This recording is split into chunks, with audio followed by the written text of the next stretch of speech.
everyone. Welcome to Social Problems. Today our topic is the environment, but before we get to that, just a couple of announcements and check-ins. I know I said this last week, but everybody's midterm should be graded and fully, like with the short answer added in. Is there anybody right now who has checked in that's not the case? Good. If you are in that boat for some reason, reach out to me and let me know, or Jeremy, my assistant. In my intro to sociology class, there were like 10 students who, for whatever reason, I never hit the publish button. Yeah, just like students have to hit that extra checkbox to submit it to get it to stop yelling at you, the faculty have to hit an extra button too, and I missed it on a couple. So if you don't see a grade for some reason, don't panic. It's probably just a technical glitch. But everyone should have their exam grades. And they were really good. Everyone did very well. I think now, those of you who have taken classes with me before already kind of knew my testing style, but now everybody knows, so you know what to expect for the final exam. It'll be the same process, except if you install the lockdown browser for the midterm, you won't have to do it again for the final unless you get a new machine. So that part will at least be simpler for the final. You'll just start, right, rather than downloading the thing. So let's see, there will be a review sheet for the final, just like there was for the midterm. I'm still writing the final, so I can't do the review sheet till I know what to tell you to review, right? So I hope to have the review sheet in like at least a week, maybe two, but it'll still be at least 2 weeks in advance, so you should have plenty of time. We've got several weeks left in the course. So any questions about that? I have a question about the grading system itself. Yes. When you go into Brightspace and you're looking at your grades and it gives you like so many points out of 200, right, and then it gives you a grade. and then it gives you a grade, and then it's a percentile. Can you like explain the breakdown of that percentile? Are we where we're supposed to be, or is this actually the grade? So there's two options from the faculty point of view in how the grades are presented. We can either have it set up where it only counts what's been due. So for this class, it would mean your grade out of 50 for the midterm plus, like 25 or however many assignments we've had, right? No, not that many. 2, 3, 6, 9, 12, 18 maybe? Anyway, points of the problem with setting it up that way is it doesn't count zeros as zeros. It just drops them. So if you're missing something, it doesn't show you that you're getting a 0 for that. So at the end of the semester, when you look at your grade, it says you have an 80%, but then when I hit the button that says, okay, put in the zeros, suddenly you drop to a 50, and everyone's like, oh my God, my grade. So I decided to set it up the second way, which is everything is just there, and you earn points to add up over the semester.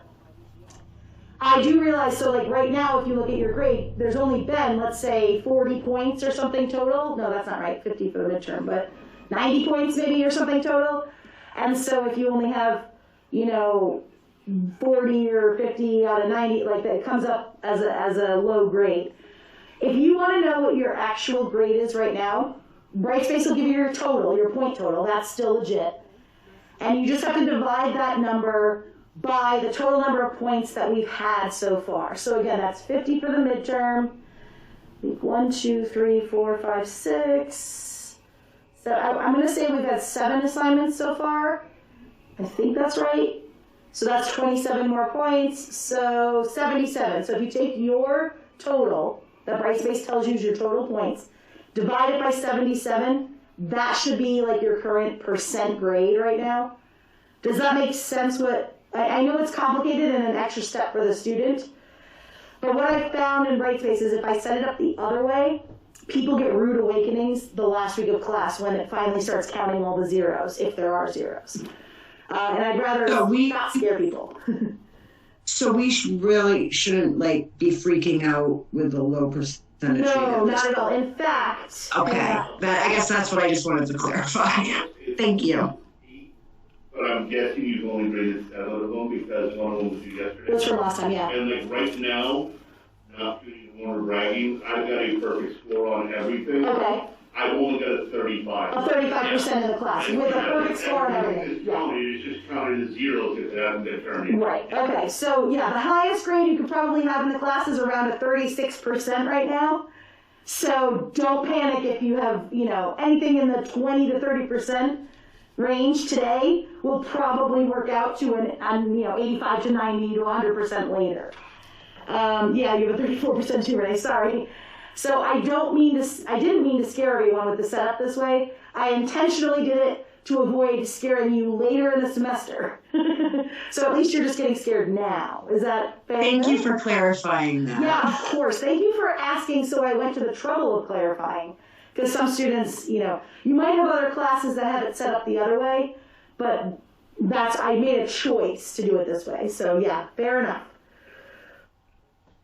If it makes you feel better, since we switched our white space, I haven't had a single class where grades went smooth. Yeah, There's yeah. always been a moment of panic In every, in every class. No matter how it's set up, something's gonna not be right. It shows up really wacky and it scares people.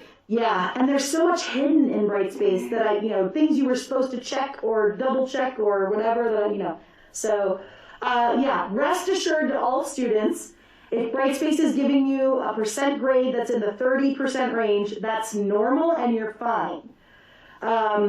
Similarly, if it's telling you that stuff is late, even though you submitted it and you might even have gotten a grade for it, that's also a little quirk thing in Brightspace where there was a box that you didn't check at one point. It's not the end of the world, but there are some weird random warnings or things that Brightspace, they want everyone to be on top of their grades, which is kind of nice, but it also can cause some undue fear. So apologies, and hopefully that now makes sense to people. Thank you for asking that, Tanya. That's a totally legit question. And I just answered it for another student in my other class, so. Other questions for now. So last week our topic was age and aging, and we had a discussion board part, right? And we started doing that now. And so there have been a lot of 3 posts from last week, and then lots of discussion amongst everybody on that. That's awesome. That is exactly what I was hoping would happen, is students would talk to each other about like, hey, this cool thing I found, or an interesting section of age and aging. So that's great. We're going to keep that going. This week for the environment, I saw at least one person had posted, I think Erin, and thank you, Erin, about the great Pacific garbage patch. That was the thing she posted about. So the same goes for this week, where please, after class at some point, go to the discussion board and check out who's posted in the environment section and talk to them. I also have seen that folks are posting early, which is great. If you already know what you want to post about, it's not your week yet, you can throw it up there on the discussion board, and I've seen some folks do that. Nobody has to engage with that stuff yet. We'll do it week by week, but I've seen some discussion happening, and that's fine.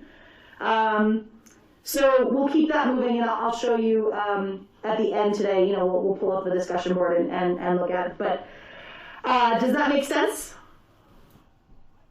All right, groovy. So then, Jean, why don't we switch to the computer, please? And today's topic is environmental problems, or social problems related to the environment. And so we'll talk about this, some problems, some solutions, and we'll wrap up today probably a bit early with a video, I guess technically. It's like an animated, it's a video that we'll look at and there'll be some questions about. So that's the plan for today. All right, so starting off, the environment itself and the study of the environment is very much a physical science, biology, bits of chemistry, physics, right? But sociologists, social scientists study the environment too, because we have the assumption that environmental problems are human problems for 2 reasons. One, some environmental problems are directly caused by humans, so we cause the problem. But more importantly, even if we didn't cause the problem, we live in the environment as humans, and if there's a problem with the environment, it's going to affect us. So even if we didn't cause them, environmental problems are important and affect us. So there is a branch of sociology literally called environmental sociology. And it considers the interactions between our physical/natural environment on the one hand and our social/organizational behavior on the other. Like the link between environmental and social behavior and issues. I'm trying to think. We don't have a class at UMA in environmental sociology, but we do have a class in the psychology of disaster and climate change. You're taking it next semester? Awesome. So Dr. Katie Corley teaches that course. It's awesome. She's an expert in that area. She spent years in the Pacific Rim, Hawaii, Tuvalu, and a few other places, like studying the effects of rising ocean levels on these low-lying islands that won't exist in a couple of years if the oceans rise, and how they deal with climate change. And so it's a really interesting course. It is a psychological approach rather than a sociological one, but still very interesting. And it's being offered in the spring if anyone's looking for spring courses. I believe it's Psych 333. So check that out. Anywho, so what is this link between environmental and social problems? The way the book lays it out is by looking at a few different environmental issues like resources and energy and food and that kind of thing. So we'll start with resources, and specifically we're talking about natural resources, right? We rely on natural resources for almost everything we do. On one level, like things like food and shelter, we need, food is an environmental or natural resource for the most part. Shelter, but even more, more modern or advanced things. You might think of technology like a smartphone as not being very natural, but it is produced using, minerals and other kinds of natural resources. So we interact with the environment all the time. I mean, we literally do, like when we're outside or whatever in the environment, but also everything we do, if you eat something, if you watch something on TV, if you call somebody on your phone, if you play a video game, those are all technological, but anything you do, you're probably interacting with natural resources in some way. The reason I'm bringing this up is because our solutions to these problems need human solutions, right? Because the planet is not gonna fix itself, right? Whether we want to believe that will happen or not, because these are social problems, they require social solutions.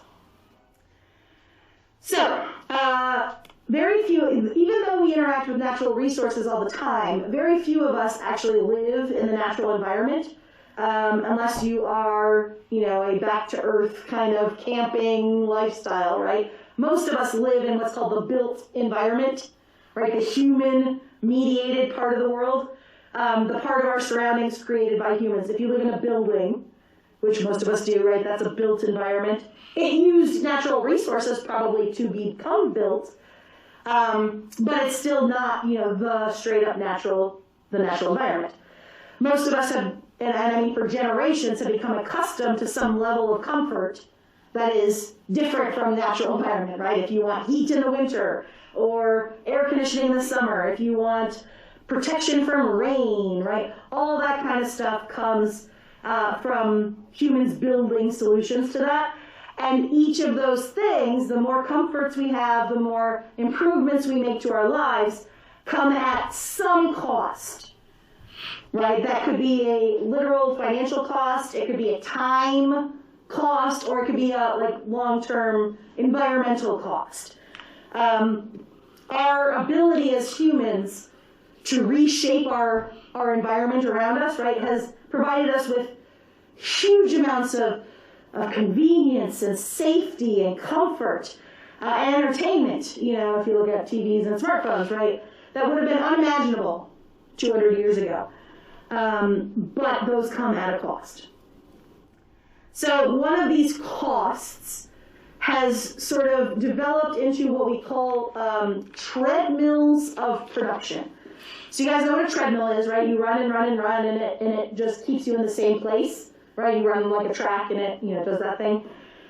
Treadmills of production refers to the idea that consumer goods, stuff out in the world, is continuously being produced, right? There is always crap for sale somewhere. Not even for sale only, but now during the pandemic, we've noticed a huge shift in supply lines causing interruptions to some of those goods being produced, and we freaked out, didn't we?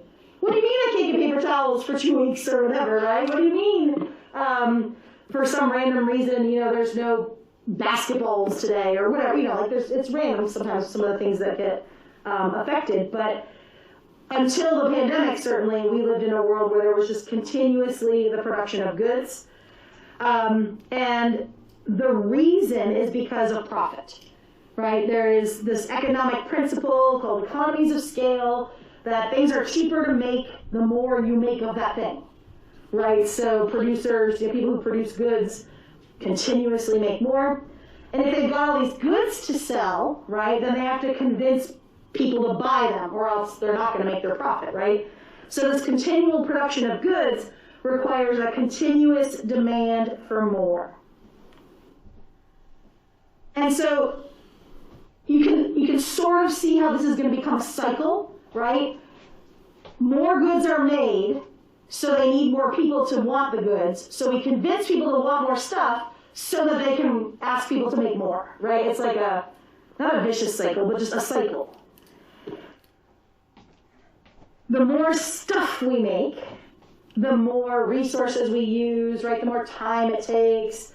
Not to mention, what do we do with the old stuff? But we'll get to that in a minute, right? So what I want to ask is, why do we think, what makes you want more stuff? Like, why do we constantly have this demand for more? What makes you want more stuff? Serious question. Like, when you get, the itch to buy something or you want something, what, and you can be honest, or you can, be noble and say, I only want things when I need them. But seriously, like, what makes you want to get stuff, something? What makes you want to buy a list? Go ahead. I have a system. If I'm at TJ Maxx, I like something, I walk around and I ask myself about 15 times, you need it or you want it?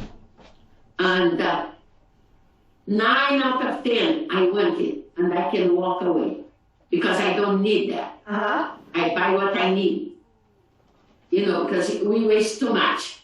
And another thing, what they put out there, they make this big deal. Look, for instance, the new telephones, smartphones. Yeah. Oh, it has 3 cameras, the dimension is great, it's that and that. They build that for the person to feel compelled that they need to have it. Right. And they don't. My iPhone 11 that I paid practically nothing, I still have it since 2015, I think. Yeah. And that's the same, that's what I need.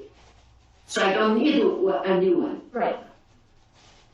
So the first thing you said about asking yourself 15 times, do I need it or do I want it, right? You had to overcome. If you went with your gut, with your whims, right, you'd buy things all the time. Is that correct? But you have to teach yourself to think again. Is that kind of what you were saying? Yes. Yeah. Yes. Yeah. Because, most of the times we buy on impulse. Exactly. So most of us buy everything on impulse. And absolutely. I don't like impulse anymore. So one reason we want more is impulse, right? Yes. We want more because we think we need things, or at least we want things. Definitely. Then comes the problem. You need to downsize because you have too much. Right. So here goes to Goodwill. There's a whole bunch of people buying what is scarred. Right. And then we're getting started on trash. We'll get to trash in a few minutes too. Talk to me about trash. Hold your thought, Mimi, but yes. Garnet. So marketing Marketing.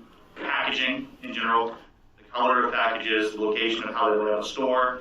Like Costco, for instance, puts their chicken at the back of the store. So that's what everybody wants. That's what people want because it's cheap and they actually lose on the sales on that, but they put all the expensive stuff up front. Sam's Club, for instance, chicken's at the back, but the TVs, the jewelry, all this stuff is the first thing that you see when you come in the door. Right. So it has to do with getting the high value goods at the front, the high profit goods at the front, Yep. low profit goods at the back before you walk through it. Right. The other thing is it's sponsorships in movies, television, Advertising. Making it to where it looks like you need that good all the time, no matter what. Yeah. So, for instance, I mean, I didn't have a cell phone through high school, Mm-hmm. and I never had one, and so I never needed one. And then I got one when I was in the military. Yeah. Suddenly, life is impossible without it, right? Yeah. Arguably. So, debating whether or not you need a new cell phone each year and stuff like that comes up to, some people, how much they care for it too, because stuff breaks. It's not, Right. they make things designed obsolescence. So we can get there too. So yes. You have designed obsolescence, you have lean manufacturing, which is part of the role for why supply chains are disrupted right now, because you don't have warehouse goods. Right. So produced goods are not warehoused anymore. They're produced on the floor, On demand, almost, yeah. So, like for instance, Ford is a big lean manufacturer. That's why car stocks at Ford dealerships are low right now, because the chip shortage disrupted that lean manufacturing process. Right, and they didn't have some backups ready to be No, they don't. used. They don't do that at all. Right. They're literally produced and shipped out that day. Right. I've worked at several factories that are all lean manufacturing based. Gotcha. And And that was done as a cost-cutting measure. It's not. No? It's a little bit of cost cutting, but it's more of the idea of you don't have goods that are going to sit there and not sell. And Those sell, things, yeah. so like say for instance a particular vehicle suddenly becomes unpopular for whatever reason. Yeah, it's a Major PT car project. accident happens on TV and they see that the whole front end's caved into the engine's in the passenger seat, right? And it's a fluke accident that happens, but now suddenly nobody wants to buy a Ford Escape. Yeah. Now they have all this stock that they can't get rid of, and it's sitting at their warehouses, and now they can't get rid of it. So instead, They only build them they one only build order. that on demand as they need them. Yeah. Same with building projects, stuff like that. So a lot of building projects get canceled on demand, so they don't build that material for a building project until the day it needs to be shipped and delivered. Right. Which I worked at a building facility too, a building manufacturing facility for commercial buildings. So it's that kind of thing, and it's really like marketing is a science. Absolutely. It's And they not- equal psychologists, It's right? yeah, the psychology. I mean, there's psychologists that work for these companies that do this stuff. It's called industrial and organizational psychology, IO Psych. So It's a whole field. Yep. planned obsolescence is the big one from a lot of people because cell phones. They had that issue where they found out that companies were purposely in certain countries, like in here, we have like America and Europe have some laws to protect against planned obsolescence. But in Right. some countries, Apple and Android released updates that made the phones basically not work Right, anymore. or the You had batteries to go- die, yeah. you had to go buy a new phone. Yeah. And they still, I mean, from some perspective, it's hard to prove whether or not they're doing that to the ones in America and Europe as well. Yeah. It's You suddenly suspicious. have But you suddenly have battery were fine for 2 years. Now all of a sudden the battery died, just crapped out all of a sudden, yeah. very instantly. That's very difficult to prove whether or not it was just age or if it was Right. the update. So, I have obsolescence so just that's, on the next. that's the big one with slide or cell two. phones. Yeah, absolutely. And technology in general. Technology in general, but with computers and stuff like that, you can't, like, Windows 11 is a perfect example right now of planned obsolescence.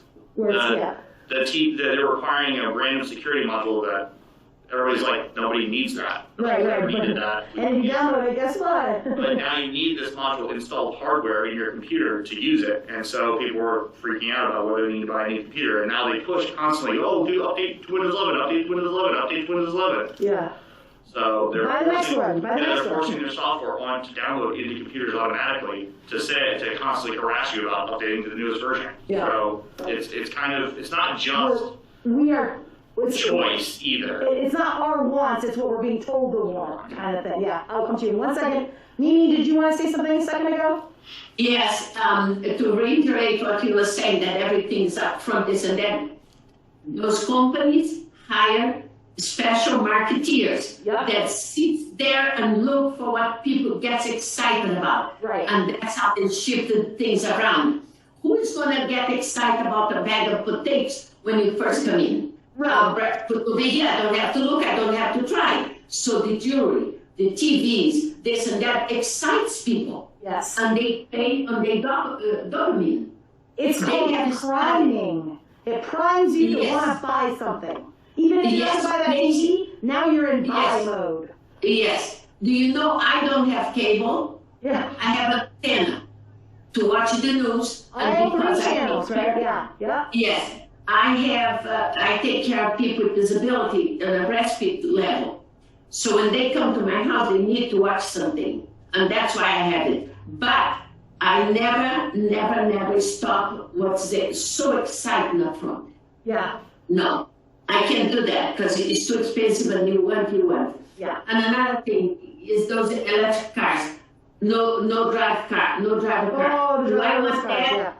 No, I want to have control of where I'm going. Yeah. I'm not ready for that either. Yeah? I don't think the technology's ready either for that matter, but yeah.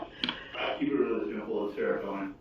Serotonin, yeah. I buy things that make me happy. You buy things that make you happy and you want to be happy, right? The world sucks. I want to be happy, and these things make me happy, I'm going to buy them. Especially now, right? But yes, things that, life's too short to not make yourself happy when you can, right? And We're here for a good time, not a long time. Be happy. So, all of the things you guys are talking about, although we will get specifically to things like obsolescence in a minute, but all of these things are part of a philosophy in capitalism and in our culture called consumerism, right? That people's value is defined by the products and services they consume.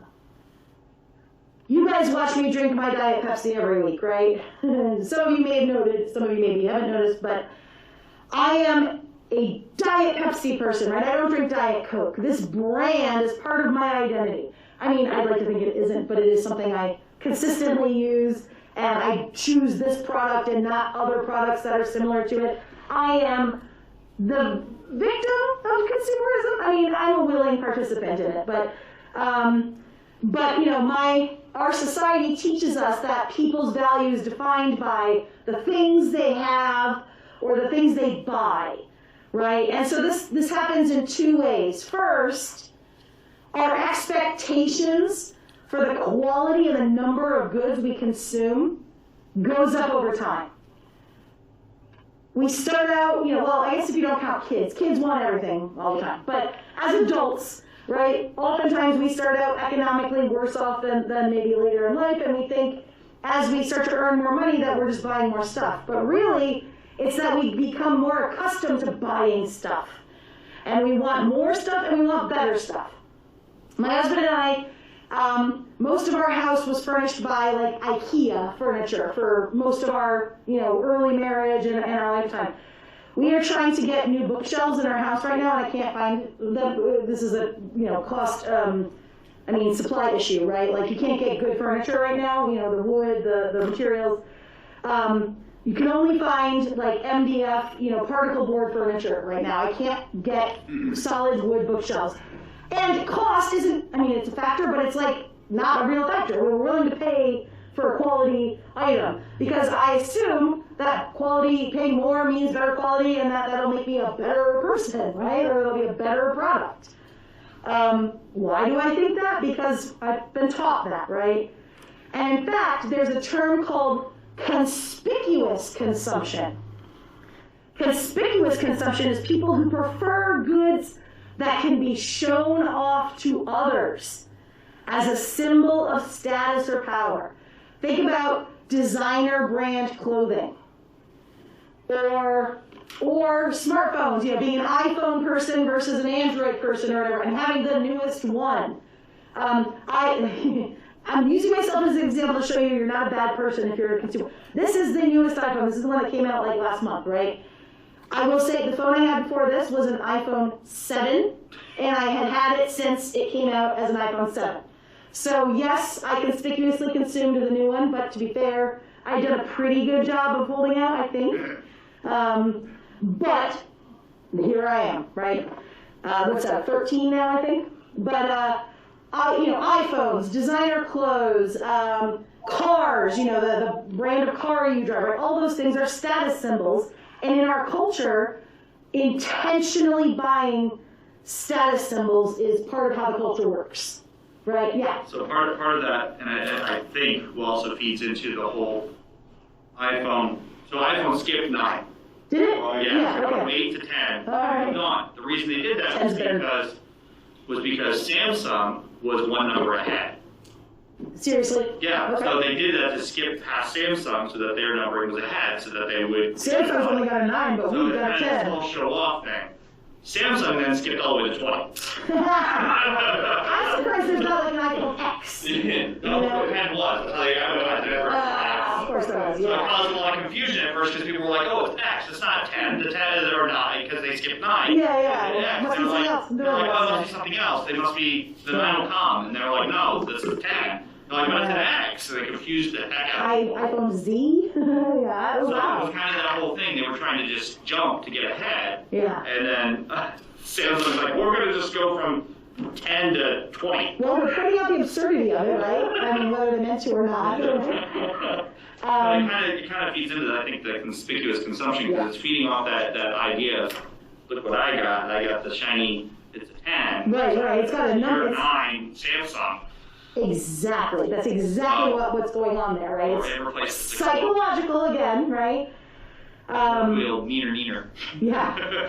And I should point out, though we're talking about technology and we're talking about now, this is not a new phenomenon. I mean, hundreds of years ago, royalty showed off their wealth by having crown jewels and, whatever, right? Like, we've always tried to just show off the stuff that we have and that it somehow shows more quality of us as a person or whatever, right? Like, it's not a new phenomenon. We just have somehow, really narrowed down exactly how to do it. And we're getting better at it. Well, that was like the iPhone thing too. Like they used to take forever to bring out the next iPhone. Yeah, years between them all. Now it's like every 8 months, every 8, 9 months. Yeah. And the next iPhone's out. Yeah, Here. well, there's a new Apple, press conference that's going to happen next week, and they're going to announce the new iPhone. It's like, really already? Yeah. I look forward to iPhone 20. Around the block to get the new iPhone. Right, and because some people waited in line, other people think they have to wait in line, and that's why the line's so long, It's Yeah. almost. FOMO. But to be fair, those lines are not shorter, but their sales have stagnated. Yeah. They have certainly stagnated. Oh, Yeah, when there's a new release, there's a quick spike in it. yeah, but I mean now it's mostly like you said, people that have a 7 now getting a 13. Like a lot of people holding on to those devices at least 2-3 generations and Yeah. then going to get it instead of. There are the people that are like every generation. Yeah. I get the one every time. Yeah, but then vice versa. There are people that are waiting 6 years now Yeah. to get that next one. But I also will say that that's part of my plan. They built that in there. Correct, right, yeah, every 2 years or I whatever. told him about doing this, and every time he does this, he gets a new phone. Yeah. And it's a new choice, serotonin. Actually, that's a dopamine hit, right? But yeah. At the same time, Yeah. it makes me Yeah, T-Mobile added that. I You can now charge upgrade my for free. phone like 5 times a day because the battery. The battery won't hold it because it's old. Yeah. Oh yeah, well, it's Yeah. like, it's like 7 Yeah. Proprietary I leases. don't want to lose my home button. Yeah. It's also against the law to try to fix it yourself Right. and or upgrade it or to. Repair, John Deere. Yeah. If you bring it into the battery's fine, but if I'm on it, You're using it. if I FaceTime, my battery goes from like 80% to 40%. Right. I was like, it's a phone, it's just be able to use it as a phone call. Isn't that what's supposed to happen? Yeah. Yes, I mean, you guys are exactly right, and this consumer side, so on the one hand, we're being told we're supposed to want the best and the newest, right? On the other side of the coin, we are increasing our waste over time, right? Except maybe those of us that hold on to the 7s as long as possible. But you know what I mean, right? Like, we have less incentive to repair, now we replace. And in fact, sometimes not only is there no incentive to repair, it's a violation of the terms of service, or it's impossible. When laptops were first a thing, like not only were the batteries replaceable, but you could add or subtract RAM. You could not just laptops, all computers, but now laptops you cannot change the battery. If the battery goes, the computer's gone. It's dead, right? If you for the most part. You can't do it. I can't do it to a Mac. I can do it to any other laptop.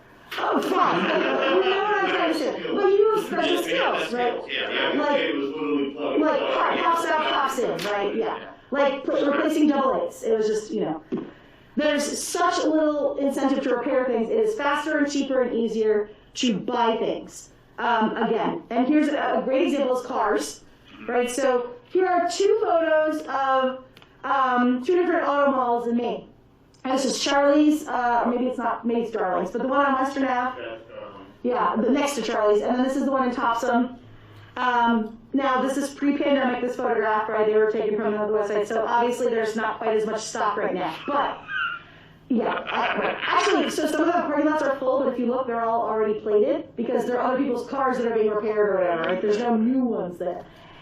Anyway, the point is, right? Again, pre-pandemic, there's this asterisk, but we just had cars everywhere. Cars available all the time, right? According to data from IHS Automotive, right, the highway safety, not highway safety, but Institute for Highway, thank you. The average American keeps a car for 6.5 years, which before they get their next car.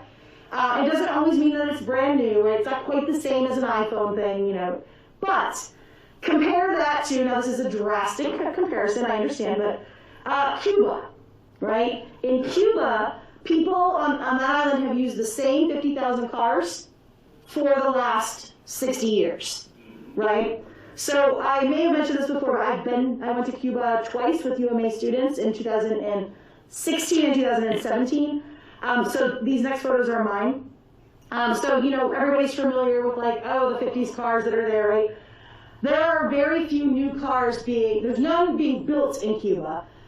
They were importing some Chinese cars, like the little ones, and I think one brand, what's Opel? That's German, right?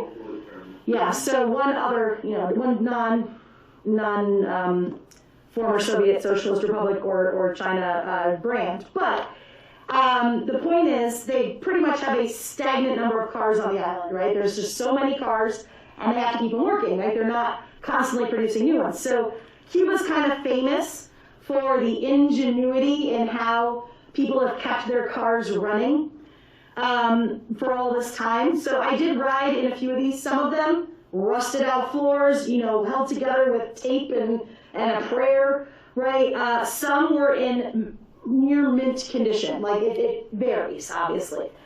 But when you see people making repairs, you can't really, I don't know a lot about engines and things in this car, but you can see there's a rag here that was tied in a knot to keep something from coming off, some hose, right? A lot of times in the open markets, you'll find people selling miscellaneous scrap metal that could be, or other items that could be used to jerry-rig a car back together. Right, so there are some real parts like a tire and some other things, but mostly these are like funnels and old pipes and things that I saw a Coke bottle, like an old Coke bottle being used as a muffler, like stuffed full of pillow stuffing. It's nuts, right? The ingenuity to keep the same cars running. Meanwhile, we've got a sea of brand new vehicles all the time. And then the junk cars.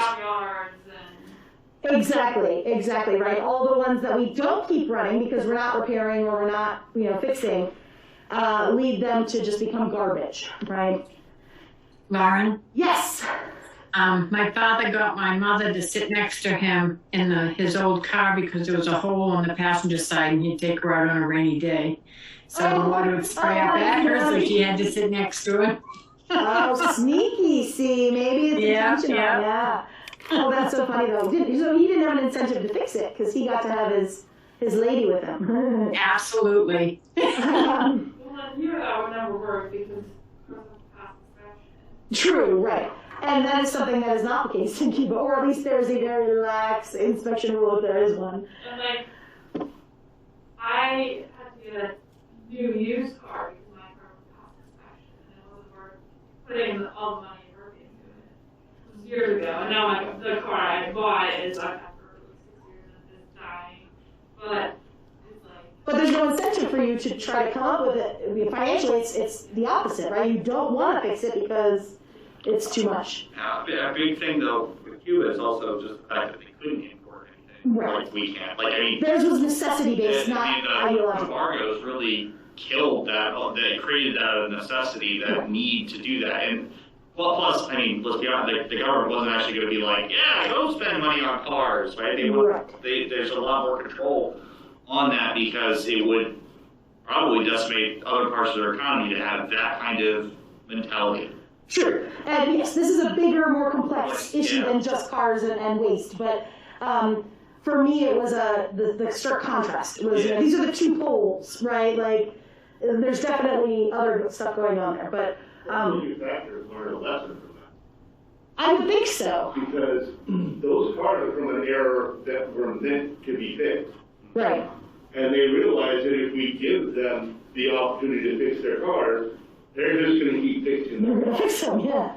Now you put a button, it's like rocket science. Correct, yeah, especially with all the electronics now that are... Yeah, you can't work on your own car for the most part. I mean, some of them you literally have to take apart. I think it was some of the Mini Coopers. You have to literally take out tanks or reservoirs to get to the oil filter to change the oil. And that had to have been designed that way intentionally. Yeah, I mean, you literally have to disassemble parts of the car to change the oil filter. Yeah, because they don't want people doing it themselves. Or they have the ones that now they screw up, so the oil just immediately dumps out and makes a mess. So now you have to go somewhere to get it done because you can't make that mess. So that is nefarious. I got a new car in July. Lorian, Yes, Mimi. yes. I just bought a truck. Took me 6 months to find what I wanted for the price that I wanted. It's a 202. I have a purpose for that truck. Uh-huh. And nobody wanted it. You know why? Why? Because dashboard lights are not working. So I have a kid that's a great mechanic. He went to see with me and says, buy it. But don't pay $2,500 because that's 166,000 miles on it. Right. It was spotless. And And I had a little bit of corrosion there, a little Bondo can fix it, and a little black paint, yeah. black stone paint. And I went over and I got it. And the guy said, it's as is. And so my mechanic said to me in Portuguese, do not pay $2,500. Right. Just talk to this guy, let him know that what you really pay for. So I said to him, no. We took it for a ride. It was silent, nice, marvelous, okay. And I said, okay, I'm going to tell you something. I can give you $2,500 for this car. He says $1,800. I said, no, I need to walk. As I'm trying to walk away, he says, come back here. You can have it for $2,500. Yeah. And now it's going to take me maybe $15 out of little bulbs Right. to put in the dashboard. Right. That's all that's going to take. And this guy that I probably give him $25 because I don't want him to do for free. Right. But most people would have walked away. Yes. Some time ago, one of my cars, the engine just went. Yeah. And the mechanic said to me, oh, you need to junk this car because it's going to cost you $2,500 it's not worth it. So I took the car home, went to see my mechanic, and I said, what do you think? He says, I can get you an engine for $300. How much you going to put in? He says, another $300. I said, do it. Second car had an accident, they didn't tell me. The engine went. He says to me, go on eBay, look for this and this and this. Went on eBay, found it. But people was telling me, you can fix this. It's gone. And I said, okay, I'm going to take this home and I'll junk it from home. Because they all wants to junk it for you. And I said, okay, I went on eBay, found the engine. They delivered that my mechanic. I paid $600 for the engine, delivered it to the mechanic, got another almost 150,000 miles in it. I sold it for $1,000. I had spent $1,200 in that engine, Yeah. and I used it another 3 years. How do you like that? But I come from a country that you pick back, fix it, don't go get a new one, fix it. It's a My first cultural apartment- mentality, right? Yes. Yes, my first apartment in Boston was furnished with the trash after the students move out from the dorms. Yeah, they just leave for And we had that yeah. for over 10 years. Absolutely. So, Krista, do you remember what you're going to say? You got a new car. So I got a new car in July. It's a 2022 Honda Odyssey, and she straight up told me, you're gonna have to take it to us to do the oil changes and any repairs because your mechanic won't be able to do it. I did not take her seriously. I had to get an oil change done a couple weeks ago, and I just went to JNS, and they struggled. Really? Yeah. Even the professionals. They Yeah. had no idea what kind of oil to use, how much. They didn't even know where the oil tank was at first. Yeah. They had to go through my handbook. Like, I'm like, I don't know how to do it. Yeah, it's a new car. And That's your job. And it took over 45 minutes for them to do the oil change. They had no idea. yeah. And so facts like they're doing that on purpose so that you have to go pay The more expensive route. Yeah. Yeah. So for a while, and you might not have noticed, you might have noticed this for a while, there was PT Cruisers everywhere for the longest time, really good shape. The reason is Chrysler actually, for a while, when they first came out, was selling them with a unlimited lifetime warranty on the vehicle, as long as you went in and got maintenance at the From the dealership.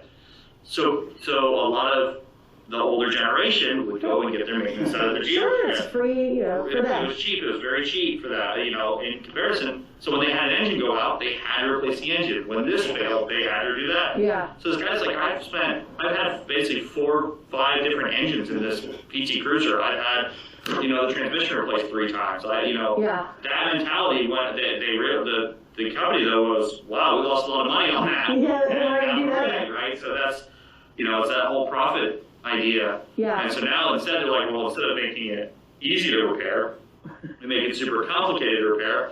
And so even some of the own dealership people don't know how to fix some of this stuff. Yeah. I mean, It's- brand new stuff. They actually have to put them on trailers and send them all the way back to the manufacturing facility where they know how to do it. And they just swap out the car there for a new one anyway. Two-day computer chips. Yeah, it's mostly electronics, right? Or designed so that it's hard to access or whatever. And yeah. So I want to go back to what we were talking about before, which was the obsolescence idea. And there's 2 concepts here: planned obsolescence and perceived obsolescence. And like I said, we've actually talked about this a little already, but here's the definitions for you. So planned obsolescence is when products are designed to retain their worth for only a short time. Like smartphones, right? Newer smartphones. Again, older smartphones had removable batteries and you could extend the life of them by replacing that. Now, phones are set up as one piece, and if one part of it goes, you have to replace the whole thing, right? A lot of products are designed to fail quickly so that you have to buy a new one, right? I don't mean things that shouldn't be disposable, right? Like smartphones and whatever. We kind of already talked about that, but the other aspect of obsolescence is something called perceived obsolescence, where there may or may not be anything wrong with the product that you have, but you are taught to view current products as not good enough, even when they're perfectly useful. The classic example of this is with clothing and fashion, right? That most of the clothes we wear can last and function for a long time, right? Not all of them, it depends where you get them, but quality, product, you can patch denim, or you can stitch a little hole in your sleeve or whatever. But the fashion industry intentionally changes what styles are, and I don't mean like runway fashion, I just mean like everyday kind of fashion, changes styles quickly so that you can visually see when somebody's wearing something out of date. An example in women's fashion is thick, chunky heels on shoes versus skinny heels, like stiletto kind of heels. they switch back and forth every year so that it's like very readily apparent if you're wearing last year's shoes or not, right? Because of the style that they are. And we are taught that current isn't good enough and that we are going to need the newest one, even if our old clothes are perfectly good, keep us warm, right? But they don't look like the ones that are new. And so you are encouraged as a member of the culture to get rid of the old, right? Or donate. You can donate them. You don't have to throw them away, but still, it's that idea you have to buy something new, right? Or you're taught you should want to buy something new. About donating used to clothes. Even if it's got holes or other things like that, donate it anyway. A lot of them turn them into rags that are reused in shops or at maintenance shops and stuff like that. So it's really useful, at least as far as reusing the material for something. Yeah. It gets at least some extra use out of it besides. So a lot of people are like, oh, this has a hole in it, I just need to throw it in the trash. Yeah, because Google won't take it. They don't take it, and Google literally puts it in a They'll box. sell it as a shirt. They send it off, it gets bleached or whatever, it gets sold or dyed red for certain rags or whatever, it gets sent out to some shop to be used for oily rags or for this kind of cleaning or that kind of cleaning. That's good to know. The rags in my house growing up were cloth diapers.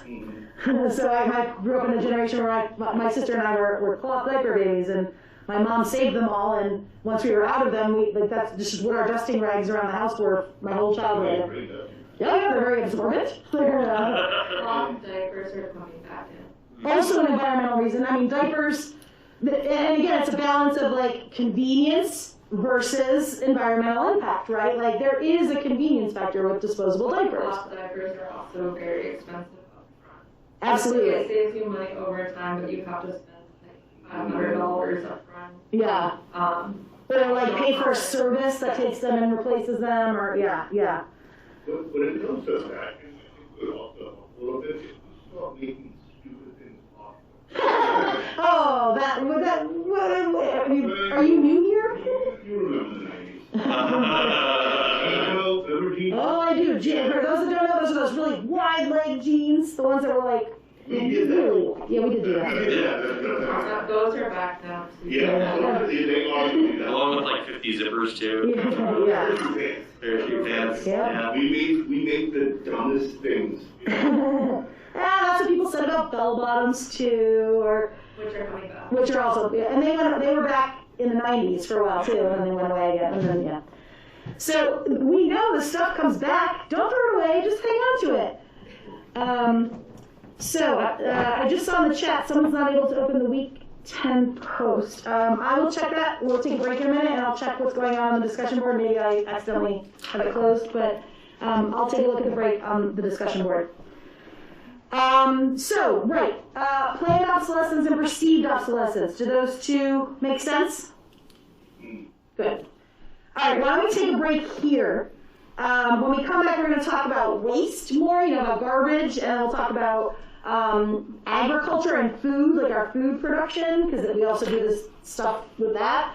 And then we'll wrap up with our activity today. So let's be back here at 10 after 2, 15 minutes. 15 minutes. Sound good? Sound good? All right, 10 after 2, 10 see you after all in 2, the queue. see you all in the queue.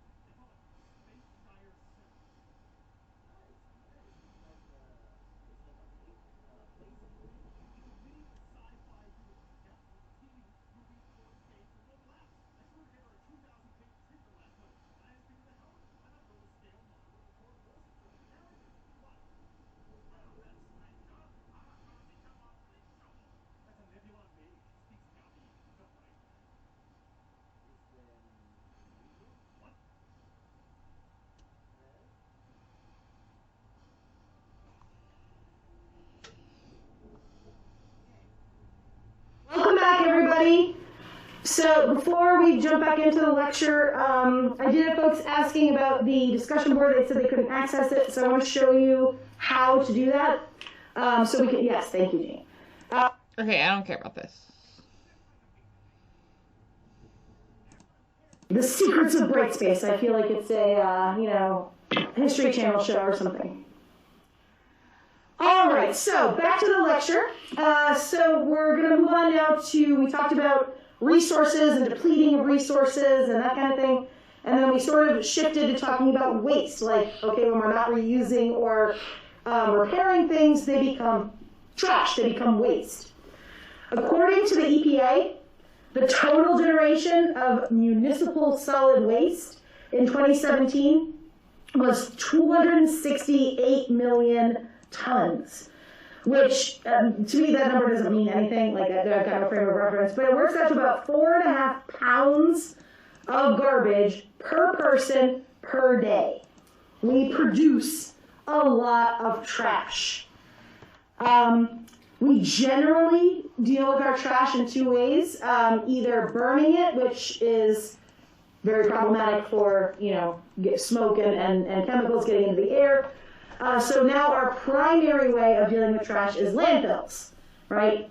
The dump, what is Hatchville called now? It's something center. Transfer station, thank you. Landfills, all different names for the same general idea, which is where we throw our trash to sit and hopefully decompose, but mostly just sit. Landfills can present risks to nearby humans' health. As things break down, right, they can leach into the soil. Things like heavy chemical or heavy metals, petrochemicals, anything that's a liquid phase of poison, excuse me, can leak into the ground. Until 1976, there were zero regulations about what could and couldn't be in a landfill and how it had to be treated and everything. It was a free-for-all. After 1976, there are some standards about how much the stuff that leaks out is called leachate. But anyway, and like how much the gases that get produced and how they capture them and stuff like that. But that's only been around for about 40 years. Before that, it was just like, leave it where it lies. In addition, a specific kind of waste called e-waste. E-waste is electronic waste, right? We learned, of course, that obsolescence leads to, an increase of us throwing away electronic things like old smartphones or computers or TVs. Think about over the last 10 years, the shift from, it's older than that, but old TVs existed. So like the tube technology of TVs to the flat screen technology, right? For a while, there was an overlap when people had old TVs. They still had the big, deep ones, right? But pretty much, I'm pretty sure now you can't buy CRT style TVs anymore. They're all the flat screen kind, right? Which are, they break down faster, right? They can't be repaired as easily. Let's see. So, the other thing about e-waste is there are some rules about it can't just go into a landfill with everything else, right? Have you ever noticed when you can't throw away your trash, you go to special pickup or pay extra? So e-waste gets rerouted a lot of the time. In Maine, it usually just gets its own section in the landfill. It's not necessarily its own place, but worldwide, e-waste gets concentrated in non-industrialized countries. Like it gets shipped there. I mean, trash in general gets shipped around to places that can't afford to say no. But e-waste in particular has ended up in poorer nations or places around the world. Even though it's generated in the wealthier countries and the bigger places, e-waste tends to get stuck in these poorer areas. So what do we do about this, right? What do we do about waste? We know that with planned obsolescence and with consumerism and all that, we're going to be producing stuff, and we have to figure out how to live with it. So one approach to dealing with waste is to shift from that planned obsolescence idea where we should throw it away and buy the new one to a focus on reusable or repairable products. this has been embraced by consumers more than it's been embraced by producers, right? There's not a lot of industries that are like trying to show how repairable their products are. Some exist, but or reusable. I will say, you know, like children's toys, the shift towards like wooden toys away from plastic, well, that is mostly a BPA thing. There is sometimes the focus is wood's more sustainable of a product than plastic, right? Trees can be replaced more easily than, you know, it would take plastic to break down or whatever. I mean, that's one argument for it, because it is a more sustainable product. Question or comment? Lego's testing plant-based plastics for their toys. I did see that. Yeah, Lego is testing a plant-based plastic, so or plastic-like. Yes. You know, it'll look and work the same. Yeah. But right, will be more reusable / sustainable. Absolutely. Another attempt that gets done in various countries, including ours, not always successfully, but is to lobby the government to create policies that could tax manufacturers who are whose products produce a lot of waste. Right? That's not currently happening in any major way in the U.S. that I'm aware of. There are a few small things here and there, usually at the state level, like plastic bag bans, and you know, or the ban isn't on plastic bags. It's a tax. You pay 5 cents if you don't want to, you know, if you want to use the plastic bag kind of thing. Well, not in Maine, but again, it depends where you are. Europe just forced Apple to switch over to USB-C. That's right, so they can't force you to have a different plug for everything? That's right. That was an EU policy, right? So yeah, that all charging cables or whatever for Apple products had to be uniform. Something. As everybody else is using. So USB-C, which is the standard across everywhere else. devices. Yeah. Exactly though, right? So trying to avoid people having to buy 6 chargers for their 6 different devices, or throw out old ones and buy new ones. There's also, you know, a bit of a small scale trend. I'd say this is more of like a pop culture trend, but still, to recycle, reuse, or upcycle older products, right? I don't just mean like building things out of pallets, although that's something, but there's so much of that on like Instagram and, you know, more robust reusing and upcycling is sort of the goal there, but to me it feels much more as a kitschy thing right now. Like I don't think it's been implemented in like a major way across like how we think, but. And the last one is called virtual environmentalism, which might sound like it takes place on computers, but it doesn't. Virtual environmentalism is an approach to environmentalism that makes making environmentally friendly choices easier and cheaper for people. So part of the problem is there's no incentive for people who don't have the vision of the future of the environment. You know, like who are like, okay, but I'm here today. They want things that are easy and cheap for themselves. And so the goal of virtual environmentalism is to make the environmentally friendly choice the easier and cheaper choice for people. Because then they'll do it. We are sheep-like in that we want cheap and easy. And if that's environmentally harming, fine. And if it isn't, great. But we're going to take the cheap and easy route. So for example, bike share programs, right? You know, in big cities where they have that whole corral of bikes and free bikes, well not free, but very cheap bikes to use. The idea is they're everywhere, they're easy to access, they're affordable, and now you don't have to use your car, right, in a city. That it's an environmentally friendly choice, and it's fairly accessible in certain places. Single stream recycling is another one of these innovations, right? So it used to be you have to separate all your recycling. Places that involve single stream recycling, it's easier. People are more willing to recycle if they don't have to worry about separating their cans from their paper, from their plastic, or checking what number plastic it is and putting it in a different bin. Like, when people just can dump it into one thing, they're more likely to recycle, right? The other one is like, like at UMA too, water fountains instead of bottled water, right? Trying to encourage the use of water bottles or refilling water bottles, right? Both by giving them out at, you know, for swag or whatever, but then to install those special drinking fountains that make it easier to refill, right? That's, again, making it just convenient for people to use non-disposable water bottles. Those kinds of things. Does that make sense? questions or other comments about waste and trash in general? All right. Next up is. I am. Oh, yeah, sorry, Mimi, go ahead. But, you know, as consumers, we have to put on our heads. That's why I'm buying that bottle. I have metal straws in my house. My son has everything that's not disposable. He doesn't have any, he has bamboo straws. I buy bamboo toilet paper. Oh, no way. I don't know if you've ever seen that. Yeah, I have. Yeah. Those cleaners, honestly. Okay? Does it go in your clothes, like your washing machine, your laundry?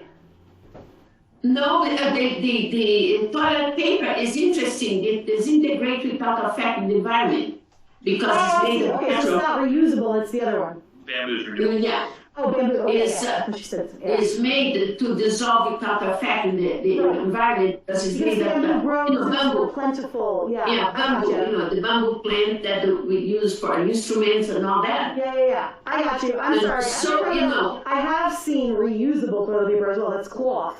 But I imagine that involves laundry. I'm with you. I'm not sure I'm there yet.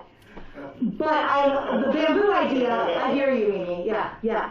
Yes, and I also buy stuff like for my kitchen that is not going to be replaceable within the next 20 years. Yeah. Yep. My pots and pans are all enamel that they last forever. They have the cast irons. Cast they are iron, healthy even if it rusts, Yeah, they are you can healthy. still save it. and good price. Now, the consumer have to put on their heads, that's what they want. Right. It's out there, but if they don't buy, Right. and lately, And that's what this is the goal of this, is to try to help people make it easier and faster for them to put that hat on and say, oh, this is the better choice for me, right? They want to Yes, make those things yes. easier to do for people. yes, Yeah. and be conscious of Exactly. how you are disposing. Did you see that woman in England that she has one small trash bag per week? Oh, you know what I did? Because there's the zero waste initiatives out there too, yeah. Yes, Yep. yes, I would She love to produces learn how to do that. one like shopping bag Yeah. of trash. She takes everything from not wrapped at the store, so she doesn't have to dispose it. Her son is a high school kid. He would not take his lunch wrapped in saran wrap or plastic. Yeah. He would have in a cloth napkin Yeah. that would be again. First he was ridiculed, then people caught on. Yeah, yep. And so a couple years ago, the academic theme for UMA was, I think it was climate change or environmentalism, and there were some faculty at UMA that agreed to participate in a zero waste challenge. There were 3 of them, I think, and they, for the BDN, they chronicled like a journal of how they were trying to like reduce how much trash they produced, and none of them could do it successfully. I mean, certainly not zero waste. Lisa Botchin was one of them. Elizabeth Powers was another. They're both English teachers. I can't remember. I think Katie Corley was the third one in psychology. And they were totally motivated to do it. Like they were taking it as a challenge, right? So they had that hat on of I want to do the thing that's the least amount of waste, and they still came into places where they had no choice but to create waste. Like they could not live their lives with zero waste in the way our society is set up.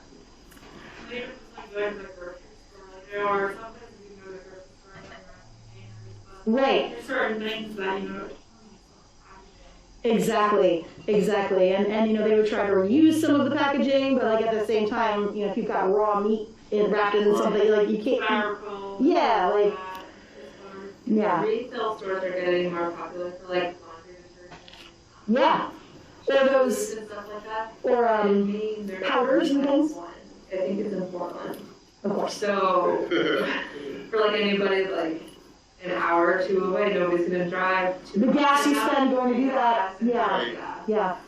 I get some things that like double beans and watermelon, but like that's not like your typical like grocery store thing. But it's like your, Right. you know, get like nuts.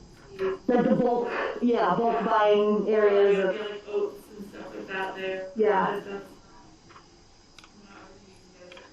everything you can get. You have to try really hard and that shouldn't be the way it is, right? It should be the default is not a lot of trash, and you'd have to try really hard to make trash.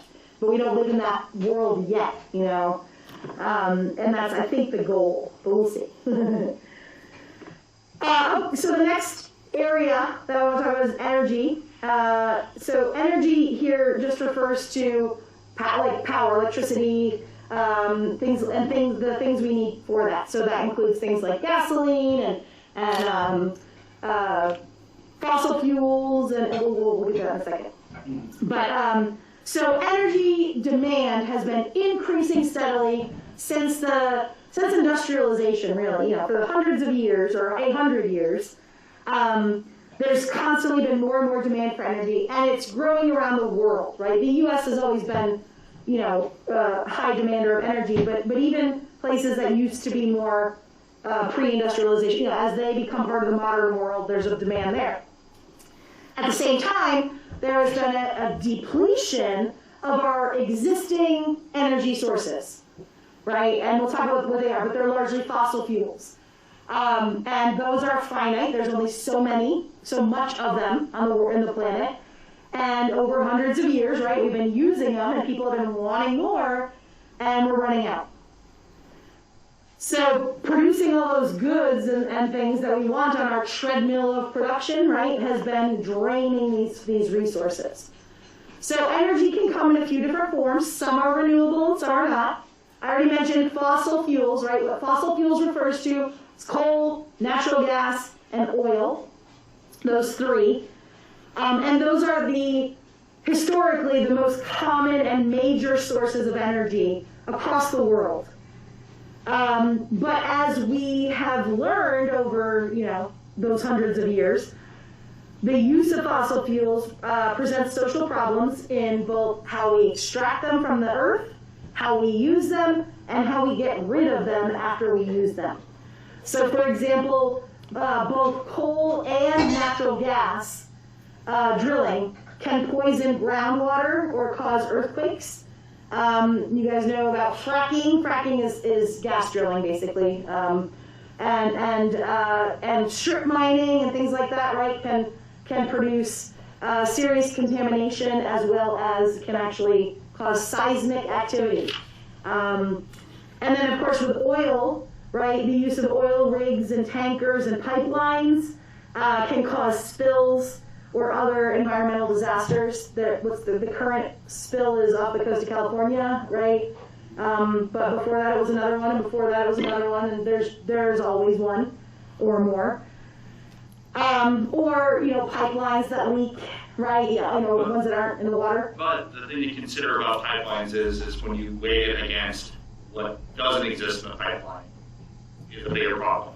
So when you take away, like, the Keystone Pipeline, everyone's making a big deal about the environmental impact. Problem is what's replacing that oil transport that was going to go in the Keystone Pipeline? Oh, right, trains or trucks, and that's even more. Trucks, and the trucks leak a lot more than the pipeline will in a year. And those they use oil and fuel. Right. So it's really if you're going to be continuing to use oil and fuel for a while still, which theoretically we can't stop tomorrow. Yeah, we can't stop tomorrow. A pipeline makes a lot more sense safer and a lot safer than all of our what alternative was options. the train that derailed in Loch Magantic a few years ago, and that was a fuel train? That was a significant disaster, right?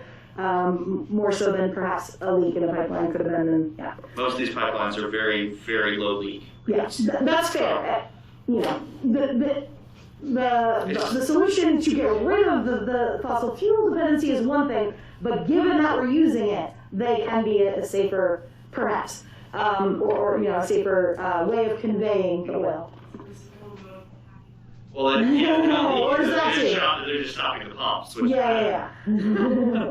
different issue. So, you may already know this, and I'm not going to touch you on it. They're called fossil fuels because they're derived, generally speaking, from the fossilized remains of ancient, plants and dinosaurs and whatever. And they get compressed and heated in the earth, and they turn into other things like oil and natural gas. Huh? And plastic dinosaurs. So ironically, eventually they could become, So the big reason they call them, that it's really good for the marketing thing, fossil fuels, is because most of them are plankton. and algae. So that compressed and everything. Sure. So they named it fossil fuels because people liked dinosaurs. Yeah. Kids like dinosaurs, so they figured they could It's a market family that name, by yeah. having dinosaurs as the logos. So they had dinosaur logos on some of the gas and oil stations back in like the 50s. Yeah. That was the big thing, and it's really funny that now people, Now you hear fossil fuel. yeah, a lot of people have the misconception it was all dinosaurs and stuff. Yeah. And now it's like, yeah, not really. We have some, but not as much as you think. Yeah, no, it's, much more minute than that. Probably that was much more successful than Or spice. So we've been exploring as humanity, right, alternatives to these fossil fuels. We have known for a while that we're going to run out of fossil fuels, let alone are they the best choice. So one direction that we've explored is nuclear energy, right, which obviously requires handling and disposal of radioactive materials, which can be extremely dangerous. But on the other hand, and I'll leave this up, nuclear energy is extremely efficient and has a very minimal effect on climate change, especially as compared to fossil fuels. Mining for uranium generates a fair amount of waste, right? Especially radioactive waste. So obviously the disposal and handling of that kind of thing is still a significant issue. There is also some well-publicized examples of the failure of nuclear energy, right? Chernobyl, everybody knows 3 Mile Island. However, for the most part, those are few and far between. Like when you look at how many places have been in existence and for how long, and if they are, kept up and everything. the problem is potential. Correct. I'm not pro nuclear energy necessarily. So the big one that people recently have tied to is Fukushima. And Right. I think the big thing on that one is a lot of people don't realize there was another nuclear plant besides Fukushima that was impacted. So the tsunami was actually stronger at another site. So back, it was 2 years prior to that tsunami, there was a study that was done regarding earthquakes and tsunamis and their impact on the 2 nuclear sites, Fukushima, and I cannot remember the other name right now. So one site was owned by, I cannot remember the company, this one site that was safe was owned by this one company. They took those recommendations, the government said this is what needs to be done, they fulfilled it 100%, did what they were supposed to do, and met those obligations. The Fukushima was owned by Tokyo Electric Power Company. They're very known for being very corrupt, having a lot of government connections, and they bribe the crap out of having to do any of these upgrades. They said it's never going to happen. It hasn't happened since we built these reactors from like the 60s. Even General Electric, who helped build the reactors, said you need to upgrade these reactors for these safety precautions. You need to do this for this. Ignored it all. So when the tsunami happened, of course, there was a huge people, they were both hit. This one reactor site was closer at the epicenter of the earthquake, got more damage from the epicenter, and got hit with more water from the tsunami. It was used as the site that they took refugees from Fukushima and had in its parking lot. So not only was it safe, it was It was running within a day. It was back up and running and producing power within a day. So if done correctly. Once again, the problem isn't necessarily with Chernobyl's another example where government corruption basically led directly to the failure. 3 Mile Island is actually a better example of accidental. Not just accidental, but the safety of nuclear power versus the danger. Oh, right, because the meltdown was able to be contained. It was contained. It was very, very. What was released was gas. That was accidentally released when they were trying to transfer water, which was done because certain government officials ignored the recommendations of the people that actually knew what they were talking about and tried to do a process that didn't work. And they said it wasn't going to work. So the accidental little bit of release that occurred was really nothing in comparison to any of the other accidents, and was honestly, because of, once again, government people making the situation worse. And I've seen like the classified stuff on this. I can't really talk about some of the stuff. But I was in nukes, I was in energy in the Navy, and I've seen the one accident most people don't know about is SL1. Okay. That's That's the only one that resulted in deaths of Americans on American soil.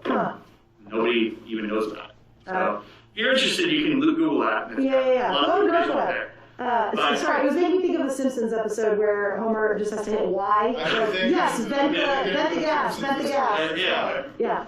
But yeah, so I mean, a lot, and even that one, SO1, was because government officials ignored specific rules and regulations because it was cheaper, or they were bribed, or some other reason to do something wrong. Right. So nuclear power in general is very, very safe when handled. When used properly. The U.S. Navy has never had a nuclear accident.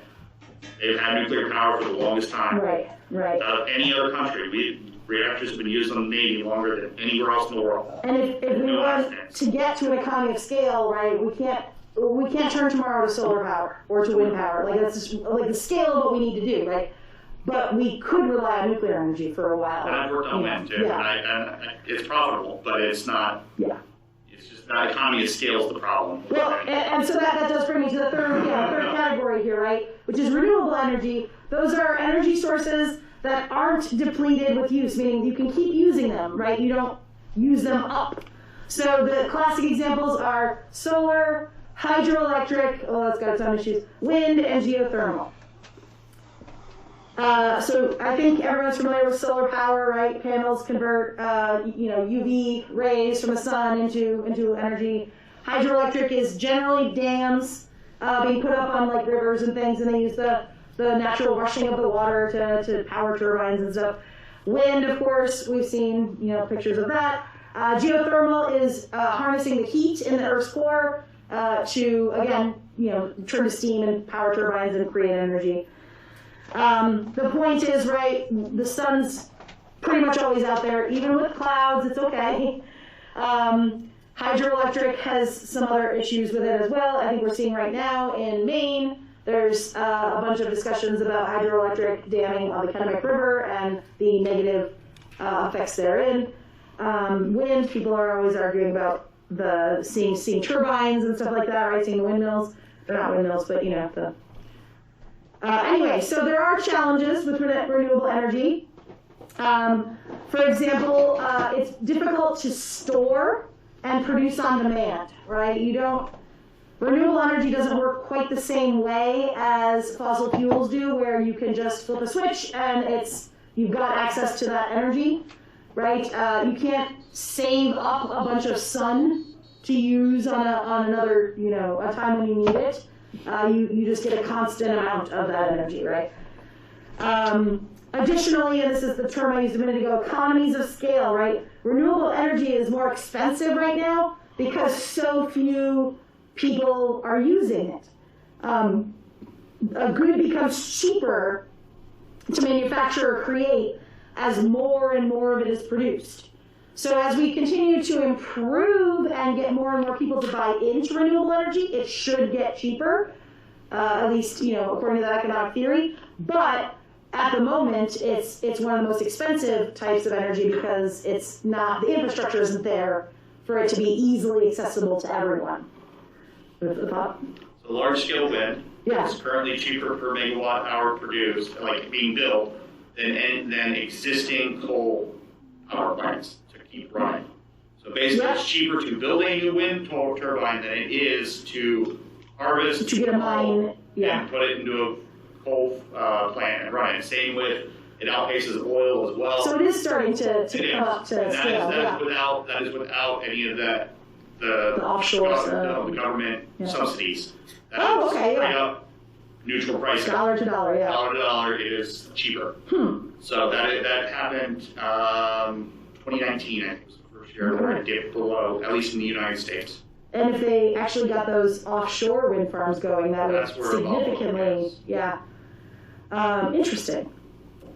And for storage, they came up with designs for concrete and basically a concrete battery. So what it does is it has a chain system and it lifts up a concrete block or a road block as it's collecting the energy, as it collects energy and stores it as potential energy and then releases it. So there's no loss of power while it's not being used. That's like Goldberg machine. And when it lowers back down, that wire spins the generator on the backside and causes it to produce Huh. Sorry, that's fascinating. I didn't know And that. iron batteries is another storage solution that is cheaper and more efficient. But it's almost mechanical. And it's, Yeah, so the concrete's mechanical, completely Yeah. mechanical, potential energy to kinetic energy, yeah. conversion into power. Whereas, and then there's iron batteries, which now use iron, which is easier to mine, easier to resource and take from scrap and stuff like that. And they made iron batteries that work under the same chemical reaction kind of as As a regular battery, but it's just iron instead of lithium, which is bad for the environment, Right. or lead, which is bad for the environment. Yeah. Huh. So, So yeah, the technology is changing. The reason I'm sitting here like, oh, no way, right? Because it changes so quickly if you're not a energy specialist or a former nuclear submarine operator, or that's not your title, but you know, like you don't know about these things, right? So, oh, that's interesting. Real quick, a couple more challenges. Limited and late benefits from public policies. So like, renewable energy has only recently begun to benefit from subsidies, from public policies, whereas fossil fuels for over 100 years have been getting government support, government subsidies, protections, right? Whereas renewable energy hasn't had any of that. And then the last one is siting problems, meaning finding a site. So take, for example, a wind farm. People always complain that they don't want to have to look at windmills, even though I don't think they're that ugly, but I don't have to look next to them much. They're at a large scale. They're not Right. complete. That's fair, I'm not, but just like with a landfill, right, nobody wants it in their backyard. Nobody wants a solar farm or a wind farm, right, going up in their backyard. So it's hard to find places to put those things. Although I did see the development of shingles for the roof that are solar panels. They're not panels, they're smaller, I think it was Tesla, yeah, which rats, but, and I know there's a place, I want to say Belgium, but it could be the Netherlands, I get them mixed up, where they've developed a way to pave roads with solar cells. So that the roads are just sitting there absorbing energy and you can drive on it and it doesn't break them or anything. New designs have been tested in the US for parking lots. The idea was to also put heating elements in them. So it wouldn't need to be loud and... No, so they can melt the snow if it snows. Oh, right, so that they could still get sun, yeah.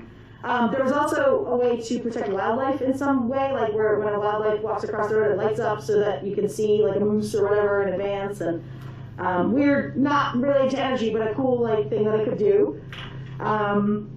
Anyway, so there is solutioning. Oops, sorry. So but there are benefits to renewable energy in the obvious way. Does anyone have any questions about energy, fossil fuels, nuclear, or renewable energy? I was just gonna ask the parking lot thing. Yeah. My sister moved to Michigan State, which and it snows there a lot. Sure. And so solve their parking lot issue.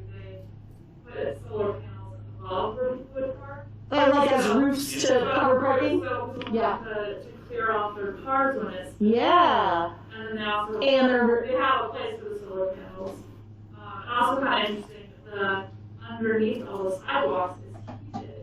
I know people who've done that to their driveways. I've seen that, like before they pour the concrete for their driveway or whatever, if you put the heating elements down. So all the sidewalks don't have to be- sidewalks on campus are heated. Yeah. Which is nice too, because not only don't they have to be, plowed or shoveled, but ice doesn't form, right? Which is the other one. Like that's what we always get here. They do a great job of shoveling here, but ice is over. So yeah. But that's something to do. We have all these parking lots. Yeah. Why not use the space? And then you don't have to, Yeah. Well, even something simple like in a lot of equatorial regions, right, where it's really hot all year round, they're developing the different kinds of paint that if you just paint your roof white, it reflects heat better so that you can stay cooler without actually having to use energy, or vice versa, I suppose. In cold areas, paint black and you can absorb heat, and it's a passive way to heat your home. Maybe not enough fully in areas like Maine, but weird things like that, like the space is there. You've got this huge roof that's just open to the sky. Why not use it for something, right? the land's already cleared. It's a parking lot in the street. Yeah. Fascinating. Your little line of it. But see, the thing is, and I'm a cynic, I am a cynic, but there's more of the good people than there are the bad people. have you seen how people drive? You're telling me these things aren't gonna be clipped by some idiot in the parking lot and take the whole structure out? I see, It's yeah. gonna happen. Yeah. It's right, I have. I've been worried about snow plow. Intelligence of people. Up here, snow plows to take them out. Yeah. All right. So the last thing I want to talk about with respect to environmental issues that are social issues is climate change. As probably you've been taught before today, but climate change is largely traced back to the producing an effect of greenhouse gases in the not in the U.S. on the planet. Greenhouse gases are atmospheric gases like carbon dioxide and methane and others that contribute to the warming of the Earth. Right? They create like a barrier in the atmosphere that sun's rays come in, the UV rays come in, and they can't get back out, and they trap the heat against the planet. Since the Industrial Revolution, so that was in the early, mid-1800s, let's say, right? So for almost 200 years, but not quite, Earth's surface temperature has risen by 1.5 degrees. The average surface temperature on the planet has gone up. Doesn't sound like a lot, maybe, but it is. And it's projected to raise another between 2 and 11 degrees over the next 100 years. That comes from the International Panel on Climate Change, which is a UN created entity to study the effect of climate change on the planet, independent of country. If you look at the specific greenhouse gases themselves, for example, carbon dioxide is one of the bigger ones. Concentrations of carbon dioxide in the atmosphere have increased 30% over the last 150, 200 years.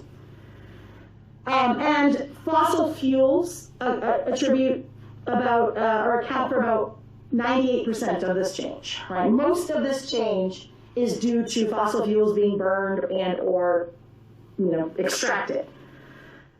The other major greenhouse gas is methane. Methane has increased 145%, a significantly higher amount over the last 150 years. Some of that is fossil fuels, but not nearly as much as the carbon dioxide. With any greenhouse gas, or without any greenhouse gases, the Earth would freeze. We wouldn't be able to live. Like, we do need heat.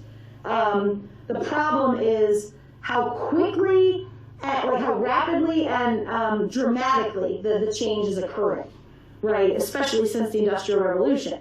So here's a graph of the, this line is the concentration of CO2 in the atmosphere, right? And the orange and blue are the average surface temperature on the planet. So there is a correlation. As CO2 goes up, the planet's overall temperature also goes up, right? We know there's a connection between carbon dioxide in the atmosphere and the average temperature of the planet going up. So it stands to reason, right, that if we want to reduce climate change and global warming, as it was once called, CO2 is a place for us to try to do some of that mitigation. Does that make sense? I'm not going to test you on these, this graph or anything, but. Okay, so what are some of the effects of climate change? I mentioned, the surface temperature of the planet is increasing. But if you don't like winter, that sounds like a good thing, right? But the problem is not just that it's getting warmer overall. There's an increased variation, meaning the hot days are getting hotter and the cold days are getting colder. The severe, the extremes of temperature are widening, they're getting bigger. And part of that increased temperature variation has resulted in things like wildfires, flooding, right, more severe storms, including like hurricanes and things, but even just, thunderstorms, droughts, people dying from like heat stroke and or hypothermia right on the other end. Do you guys see that couple and their dog and their baby that were found in California on a hiking trail, and they were all dead, and there was no sign of any struggle, and no sign of like animals, and nobody could figure out why they died, and it turned out they had heat stroke, right? It was 110 degrees that day or something, they didn't have enough water, and they all unfortunately died, but so quickly that their bodies left no sign of anything being wrong. like they were just sitting in their campsite kind of thing. That will happen more often if if this continues unchecked. It was terrible. In addition, right, so climate change has the literal effect of it's causing us heat and cold problems. There's also a lot of social injustice related to climate change. Most of the effects of climate change affect low-income individuals or communities much more significantly than the rich or the powerful. I mentioned Katie Corlew in the psych department. She did research in the Pacific Rim, right? The low-lying island nations in the South Pacific on a few different countries.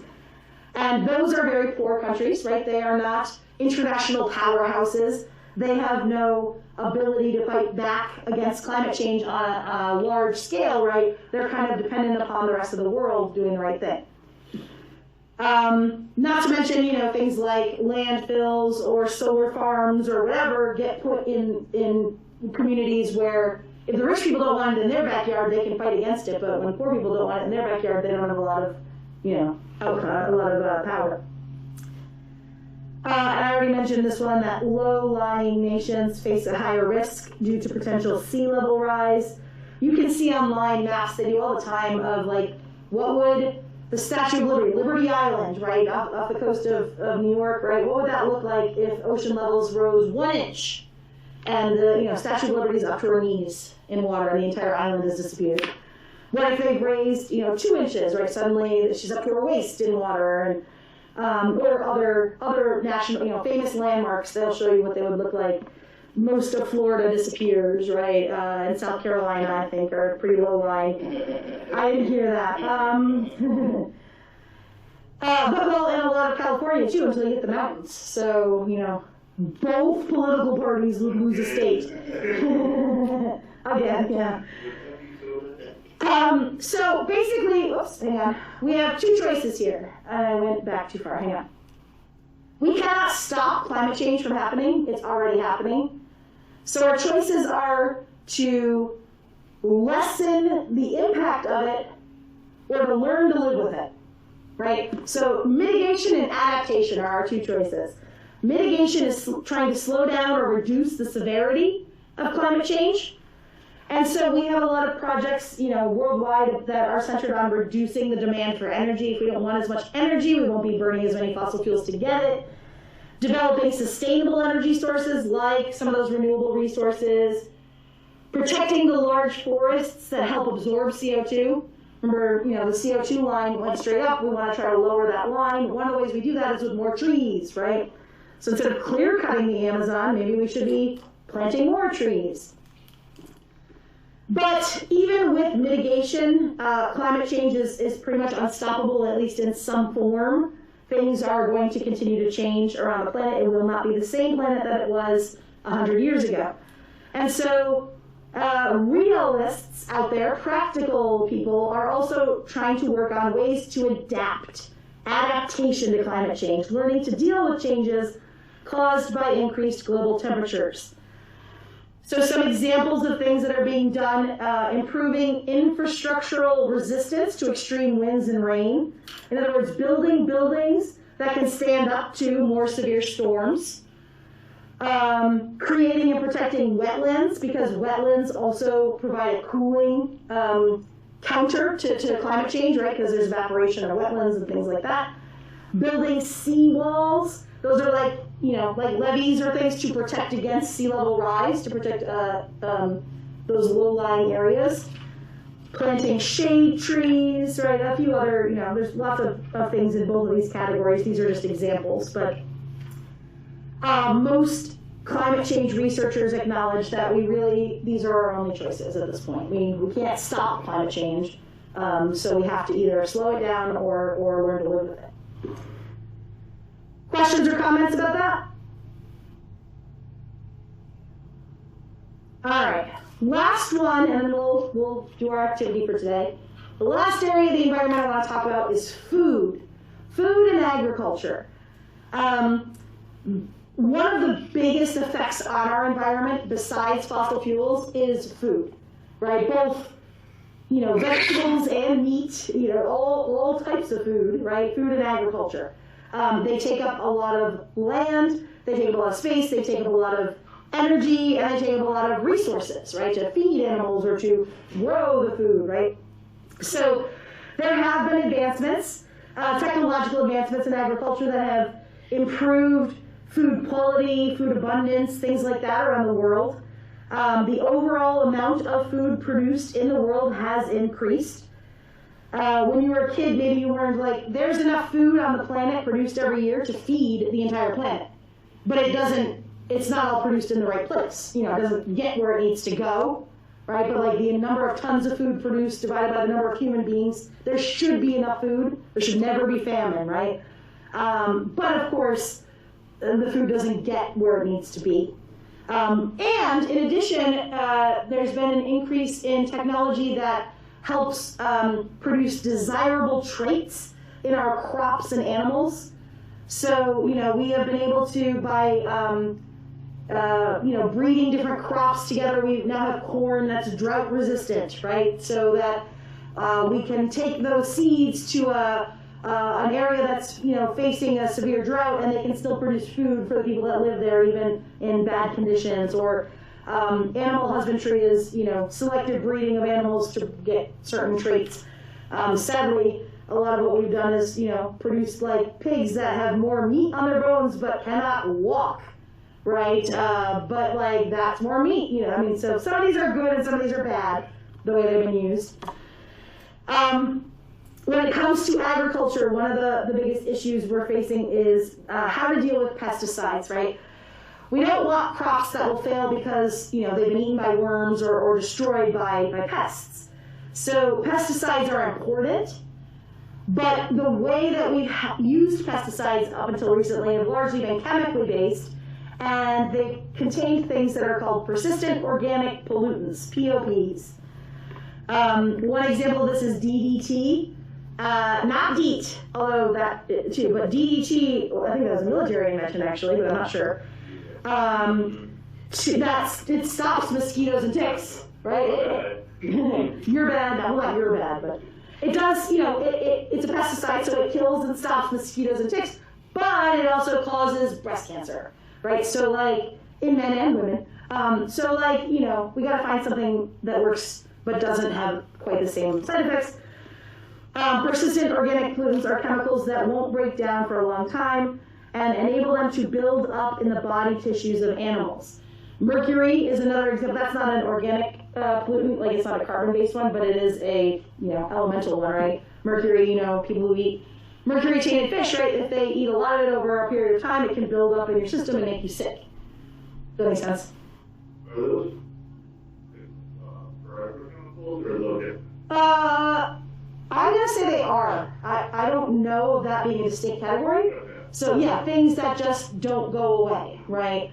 So I think this might be the scientific and people in layman's terms call them forever chemicals. This is why just so Kittery, shipyard down in Kittery, shipyard. Yes. That's why it's still open. Because it costs too much to clean up that. Oh, I see. So there are too many chemicals, so they'd rather just let it keep doing its thing. It's a base with 3 large tanks full of mercury underground. And then what do you do with it? Yeah, you can't redevelop it. You can't. So they can't clean up all of it. And so the subs used to use mercury for navigation and those torpedoes. Do you know the story of Love Canal in Niagara Falls? Anybody know that one? So that's, a chemical plant went out of business and sold the land to the city. The city decided to build schools and public housing on it, and everybody got sick because there were all these chemicals in the land, which they knew about, but they pretended that they didn't, and Don't they still in litigation? They did. Years and years later, they still in litigation, yes. Yeah. Because too many kids died of cancer. That's correct. And the other diseases that they couldn't, deformity increased. Because they thought the poor people there from low-income housing, Right. they knew that the Love Canal had a problem with waste and chemical running from the factories. Not only that, but they would use the people who were living there as test subjects. They sent scientists to see what was happening to them. They knew Yes, it was and there. that was an amount of cruelty that they need to pay for it. So, You know, and for everybody it's who the knows same chemicals, thing the that chemicals that we're happens talking about in there are dioxin and Yes. what's the other one? But I mean, these are like bad news, right? Bad chemicals, yes. Yeah. And the same thing is what is the town in Michigan that they in litigation because the water Yeah, in was so Flint, contaminated. Michigan. Yeah, the lead. Yes, That one's Flint, Michigan, yes. chemistry based. Yeah. And, you know, Corruption is, there's a ton of a ghost town. It used to be a like mass producer of lead in the U.S. and they produced the lead bullets.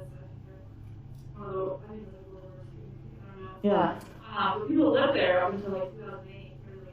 And they were like, you need to The leave. government, like, they were slowly trying to get around, but it wasn't until like 2008. There was still like a small population of people living there, and they like condemned most of the buildings. Yeah. It wasn't until a tornado came through and Toronto was pretty much like left. Nature finds a way. So they're like, okay, everyone has to leave, like, we're done. Yeah. And they just have huge shaft piles of mounds of dust from the mines there. And they just piled it all up, and then when the wind blew, you know, blew into the water supply, it blew into the Sure. people's houses. It was, you know, at first no one knew this is, you know, this is land, this is dangerous, this is an issue, and then, you know, generations went by and people were being born and having severe. It was birth defects, right? Yeah. Yeah, birth defects. Yeah. Sorry. But, you know, this went on for generations, and it wasn't until, like, 2008 that they're, like, after years that lived in the Yeah. they finally left. Ghost town in the middle of Oklahoma, like. Wasn't it Ellen Berkovich that Pittsburgh? Pitcher. Oh, it wasn't that Ellen Berkovich that decided to get some people there to check the canal to see what was happening. Remember that sheriff played her part? Oh, excuse me, I'm so sorry. Yes, I do. Yes, and if it wasn't for that lady, no one ever would know. But Ellen Berkovich, yes. And she decided this is not right to. And I think she was a social worker. I She could was be an wrong. assistant. She was like a secretary, an administrative assistant. Yeah. Yes, she was something to do with them, you know what I mean? Yep. In the charge. Then, you know, she didn't have to turn against the company Yeah. because she saw the devastation Yeah. and the birth facts and all that. Oh, my bad. But there have been cases of these, crusaders or whatever, bringing it to light. So, Lejeune Yes. and Agent Orange, two big ones. So Agent Orange is still affecting Vietnam, Yeah. Southeast Asia really bad. The one I was thinking of was with Flint, Michigan. So they what happened was basically the city council went, why are our chemical prices so high? Why does it cost us so much to maintain our water treatment plant? Yeah. All these other nearby towns don't pay as much. And the chemist there goes, we have to do this chemical formula different from them because we have lead pipes. The city council said, well, why can't we do that? And then he's like, we can't because it will degrade the pipes. Yeah. That's basically what they said. They said, well, this chemical, one of the city council goes, this guy that I know is a chemist says we can do it just fine. And they fired him, replaced him with somebody who knew what they wanted, Yeah. and he did it, and And it ate through the pipes, and caused leaching of lead. If it had been left alone, the lead levels would have been safe Yeah. until they were in the process of slowly replacing the I was pipes. just gonna say, it goes to your earlier, you were talking about like an earlier initial cost versus the long-term cost, And right? the pipes were there. That was a long initial cost, long before the city before people knew how dangerous Right. it was. I mean, they knew it was dangerous, but there was a certain point where they're like, it's not that bad. Right. And And they're there's still like, houses in Maine that have lead pipes. yeah, and they're like, we figured out how to keep it safe Right. until we can get it all replaced. And Right. we have to just spend extra money over the long term until we can do that. Right. And this person was just like, yeah, we're going to switch over, and It'll be it fine, screwed it'll up be the fine. whole chemistry, and it bleached all the lead into the pipes, and the water just degraded it all to save money. save money Yep. that put all those people at risk. Speaking of money, being the kind of problem here, right? One of the biggest problems that we face with agriculture and the environment is the advent of what's called industrial agriculture. So agriculture, the concept, growing your own food or raising your own animals, right? That's fine. But agriculture as a concept is susceptible to that same treadmill idea of we need more and more and better and good and more and right. And so a lot of agricultural practices that were developed in the 1950s, 60s, 70s were all about getting the most for your money, right, without necessarily worrying about the environment. So one example of this is called monoculture, where the practice of growing only one crop on a farm. So a farm that chooses to grow only one crop, they can specialize, right? So they can really tailor their farm to grow the most amount of this thing, corn or whatever. But most people who know about gardening or farming knows that if you only plant one crop, overproduction leaches all the nutrients out of the land, right? That's why farmers tend to rotate their crops, right, to keep the different nutrient levels in the soil still good. Not to mention, if you only grow one crop and you have a bad year, like locusts come or there's a cold snap and you lose the crop, you lose everything, right? So you guys know the desert of Maine out in Freeport, right? That's a desert because of over-farming. When the early settlers in the 1700s came to Maine, they were using a monocultural practice. And I don't know what the crop was that they were growing, but they only grew the one thing for years and years and years, and turned what was farmland into a literal desert, just sand now, right? With dunes and everything. If you haven't checked it out, it's kind of cool, except also terrible. But right, it's American ingenuity. There you go. Hey, we showed nature, didn't we? We destroyed this. Now we're going to charge you money to come. Now it's a tourist trap. Yeah, well, yeah, there's that. The Dust Bowl. The other one, and I don't want to spend a lot of time on this just because it's so upsetting, but is the industrial livestock operations. These are the factory farms for animals, where animals and their growth is treated like a commodity in an assembly line, where, animals are shoved into tiny little pens and pumped full of antibiotics, and disease spreads, and obviously inhumane treatment occurs.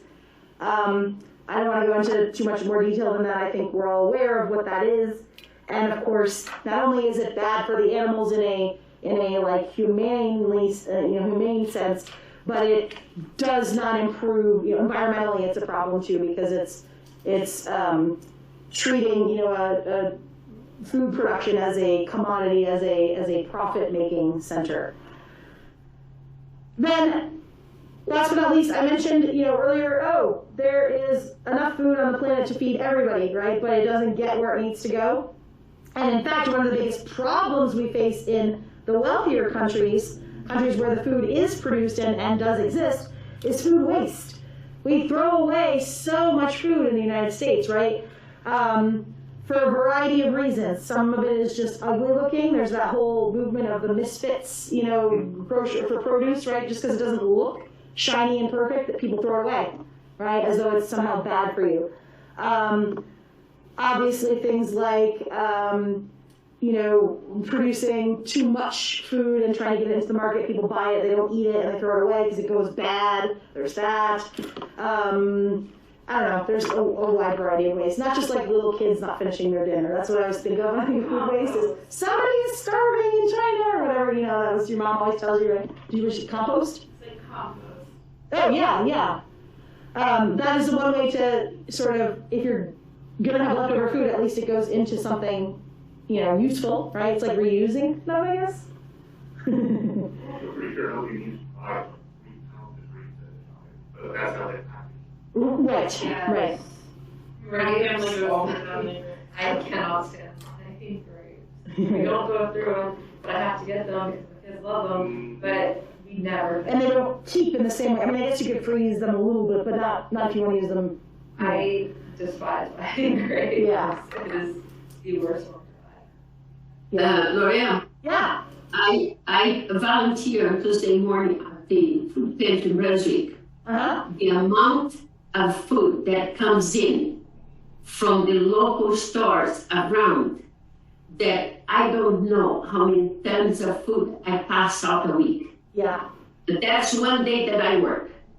Each family, you give the number of the members of the family. Now, what's interesting, that most people don't know that dates came into effect, I think was around 1980.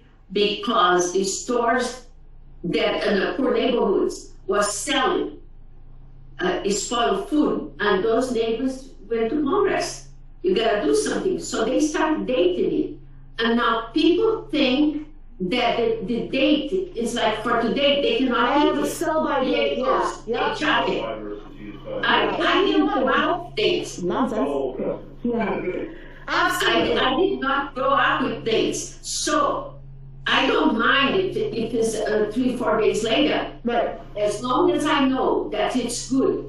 We all know when it's good and when it's bad. Yeah. Yep. I'm not going to pronounce it. You don't go by the date, just go by your nose. You know if it's good or By bad. your nose, exactly. Chef will tell you. Do you know? Well, I get milk from the food pantry. That's a local farm license business. That the butter is on the top. Yeah. It's about 4 inches of cream butter and we shake the bottle. Yep. Take it out, you turn that into butter. Homogenization. Yes. Yes. Yes. Absolutely. People, we are, because we are a throwaway society, we're taught to get rid of things that don't please us 100%, right? So if, oh, this has the wrong date, throw it away. My mother grew up, so my mom's a baby boomer, so her parents were World War II Depression era. She remembers her father like scraping the mold off the jelly and then still having the jelly, right? Still like, because they had to save everything because it was wartime. She, as a reaction, she and her siblings will not eat or drink anything that could possibly be bad, right? Because it was like a reaction to having to drink kind of questionably chunky milk and, as a kid. So my mother grew up, or when she was an adult, she would throw away everything. Because she was like, I can't, psychologically or whatever. So there's a cultural aspect, too, that we're taught to want to throw these things away if that little stamped date is missing or wrong or whatever. Big factor plays into that with getting sick from it. So like one time got sick from chicken, and now like I don't know, I take everything in my life here. Yeah. Let's go back because I got sick that one time. Yeah. And so now I don't trust anything. So if it's just me making the decision, it goes in the trash because I'm not getting sick again. Yeah, no, I get that, right. In fact, that's psychological research on rats, not that you're a rat. The number one way to get a rat to learn not to do something is to make them physically ill. Shocking, doesn't do the same thing as making a rat throw up. I don't know why, but it's a very strong wonder. England eliminated the date on the products on food because expiration date, because the waste was so huge. Yes. And I don't know if you know that, but Shell Penguin is trying to get to the focus. Yes, in Maine. Yes, to stop this date thing because the waste is too much, and we can't afford that waste because it's creating a problem. Yeah. With disposal. Absolutely. And we need to recognize, I have a nose, I can look at it, I know when it's bad. Yeah. And what is the store that wants to be sued because sold me a bad piece of meat? Right. I don't think there's a store in the world that would like that if I got salmonella. Yeah. For their food. And I'll admit, there is a balance to be struck between safety, like food safety, and food waste. But we're too far in one direction, right? We need, we got to find some middle ground between maintaining the safety of our food and not wasting so much of it, right? I don't know exactly the answer, but I think it involves less factory farming and less overproducing of all this meat and, that kind of thing. The other thing to keep in mind about the dates is not everybody, COVID's a big one that should tell us that not everybody has a sense of smell. Fair. So, I grew up with a friend that he had no sense of smell at all. That's the thing. And so, we had a gas leak in the school, one of the labs, and he went in first before everybody else, and was just sitting there doing work. When we come in, we're like, oh my God! Yeah. Get the Get hell out of here, yeah. No, that's true. Everyone can't rely on their nose, right? No. So here are some solutions to some of the problems of our food and agricultural system. Firstly, buying local. Right? Buying food at farmers markets or directly from farmers. First of all, it reduces the fossil fuel cost of transporting that food.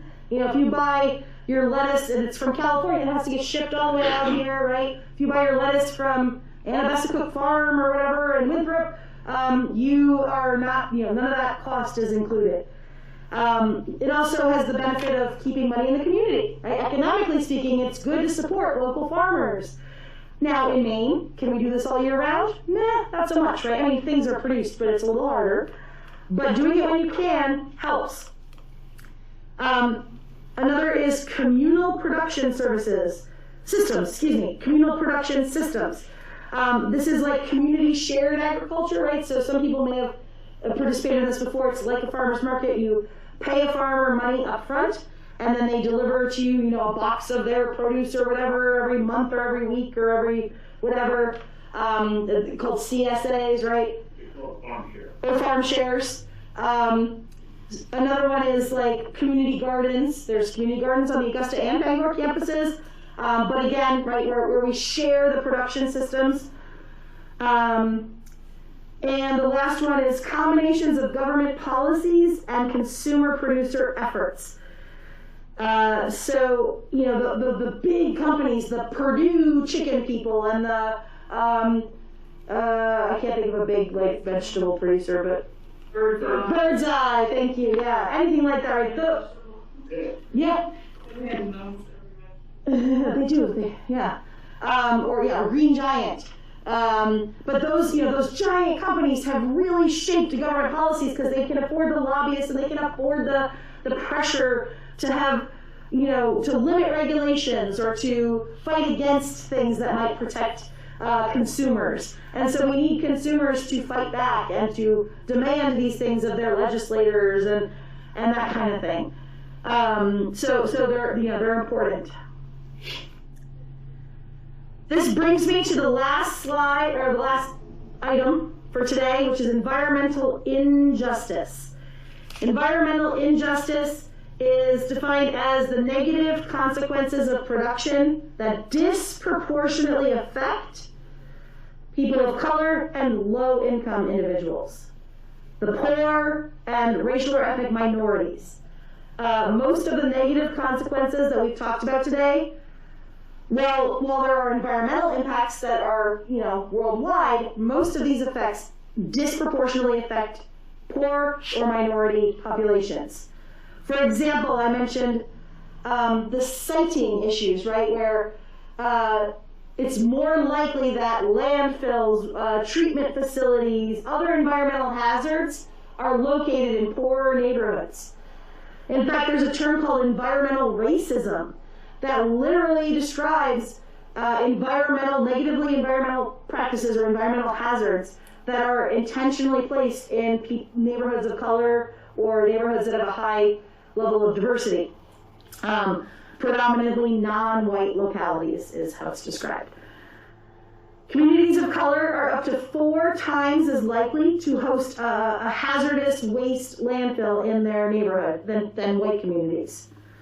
And so this is something that is of particular interest, not just to activists and things, but the UN is looking, because this happens, neighborhood by neighborhood in the US, but also think about it worldwide, right? The poorer and less white countries that are getting more and more of the negative effects of climate change and or waste and or chemicals, all that stuff.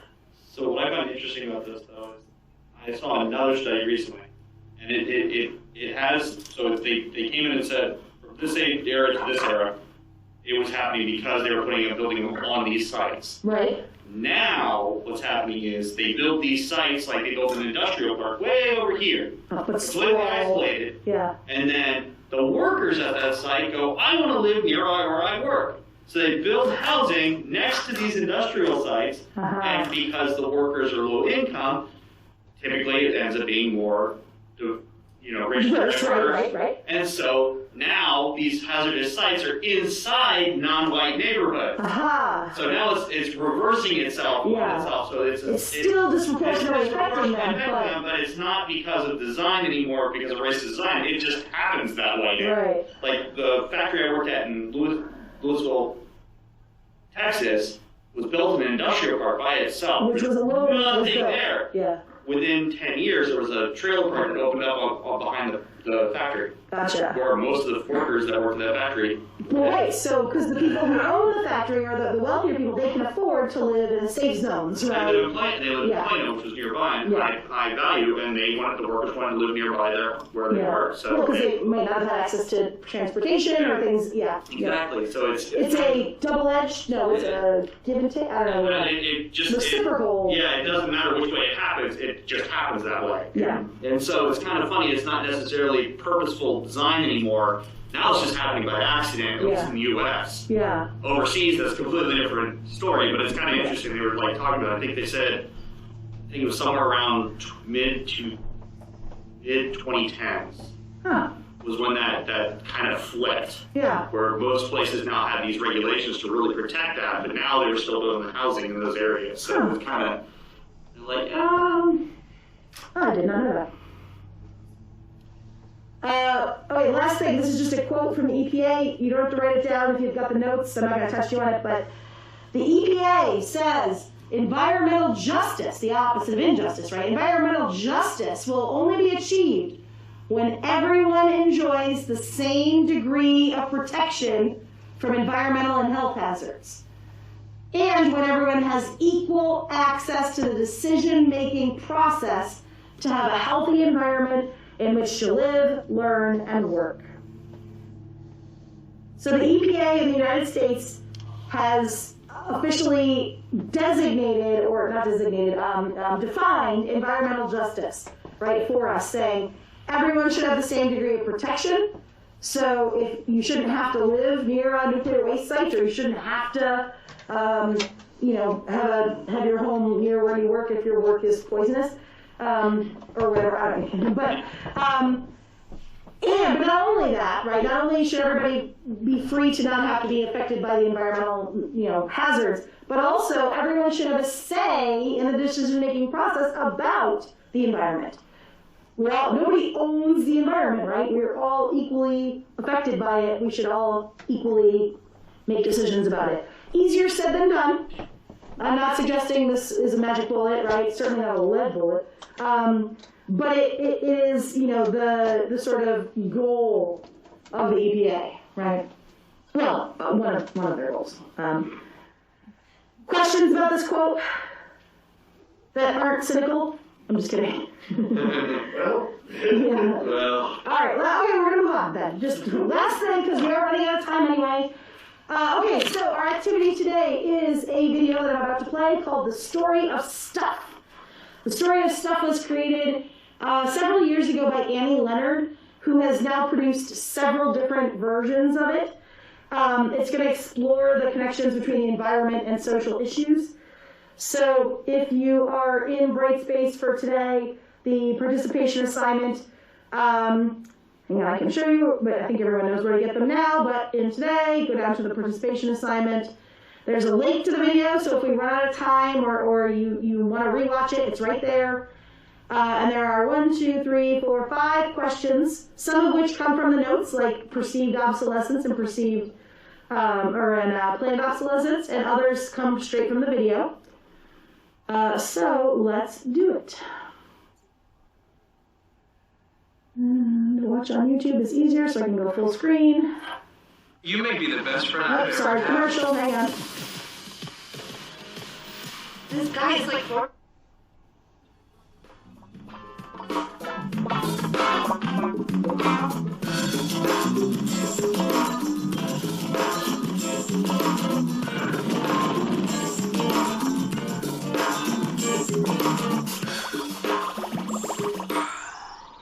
Do you have one of these? I got a little obsessed with mine. In fact, I got a little obsessed with all my stuff. Have you ever wondered where all the stuff we buy comes from and where it goes when we throw it out? I couldn't stop wondering about that, so I looked it up. And what the textbook said is that stuff moves through a system from extraction to production to distribution to consumption to disposal. Altogether, it's called the materials economy. Well, I looked into it a little bit more. In fact, I spent 10 years traveling the world, tracking where our stuff comes from and where it goes. And you know what I found out? That is not the whole story. There is a lot missing from this explanation. For one thing, this system looks like it's fine. No problem. But the truth is, it's a system in crisis. And the reason it's a system in crisis is it's a linear system and we live on a finite planet. And you cannot run a linear system on a finite planet indefinitely. Every step along the way, this system is interacting with the real world. In real life, it's not happening on a blank white page. It's interacting with societies, cultures, economies, the environment. And all along the way, it's bumping up against limits. Limits we don't see here because the diagram is incomplete. So let's go back through. Let's fill in some of the blanks and see what's missing. Well, one of the most important things that's missing is people. Yes, people. People live and work all along this system. And some people in this system matter a little more than others. Some have a little more say. Who are they? Well, let's start with the government. Now, my friends tell me I should use a tank to symbolize the government, and that's true in many countries and increasingly in our own. After all, more than 50% of our federal tax money is now going to the military. But I'm using a person to symbolize the government because I hold true to the vision and values the government should be of the people, by the people, for the people. It's the government's job to watch out for us, to take care of us. That's their job. Then along came the corporation. Now the reason the corporation looks bigger than the government is that the corporation is bigger than the government. Of the 100 largest economies on Earth now, 51 are corporations. And as the corporation has grown in size and power, we've seen a little change in the government where they're a little more concerned in making sure everything's working out for those guys than for us. Okay, so let's see what else is missing from this picture. We'll start with extraction, which is a fancy word for natural resource exploitation, which is a fancy word for trashing the planet. What this looks like is we chop down the trees, we blow up mountains to get the metals inside, we use up all the water, and we wipe out the animals. So here we are running up against our first limit. We are running out of resources. We are using too much stuff. Now I know this can be hard to hear, but it's the truth, so we've got to deal with it. In the past 3 decades alone, 1/3 of the planet's natural resource base has been consumed. Gone. We are cutting and mining and hauling and trashing the place so fast that we're undermining the planet's very ability for people to live here. Where I live, in the United States, we have less than 4% of our original forests left. 40% of the waterways have become undrinkable. And our problem is not just that we're using too much stuff, but we're using more than our share. We have 5% of the world's population, but we're using 30% of the world's resources and creating 30% of the world's waste. If everybody consumed at US rates, we would need 3 to 5 planets. And you know what? We've only got 1. So my country's response to this limitation is simply to go take somebody else's. This is the third world, which some would say is another word for our stuff that somehow got on somebody else's land. So what does that look like? The same thing, trashing the place. 75% of global fisheries now are fished at or beyond capacity.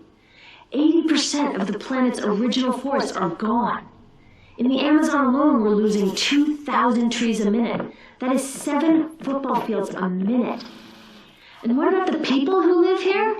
Well, according to these guys, they don't own these resources, even if they've been living there for generations. They don't own the means of production, and they're not buying a lot of stuff.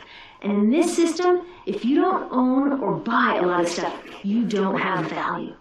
So next, the materials move to production. And what happens there is we use energy to mix toxic chemicals in with the natural resources to make toxic contaminated products. There are over 100,000 synthetic chemicals in use in commerce today.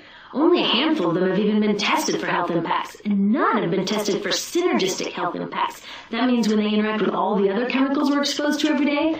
So we don't know the full impact on health and the environment of all these toxic chemicals, but we do know one thing: toxics in, toxics out. As long as we keep putting toxics into our industrial production systems, we're going to keep getting toxics in the stuff that we bring into our homes and workplaces and schools, and our bodies. Like BFRs, brominated flame retardants, they're a chemical that make things more fireproof, but they are super toxic. They're a neurotoxin. That means toxic to the brain. What are we even doing using a chemical like this? Yet we put it in our computers, our appliances, couches, mattresses, even some pillows. In fact, we take our pillows, we douse them in a neurotoxin, then we bring them home and put our heads on them for 8 hours a night to sleep. I don't know, but it seems to me in this country with so much potential, we could think of a better way to stop our heads from catching on fire at night. Now, these toxics build up the food chain and concentrate in our bodies. Do you know what is the food at the top of the food chain with the highest level of many toxic contaminants? Human breast milk.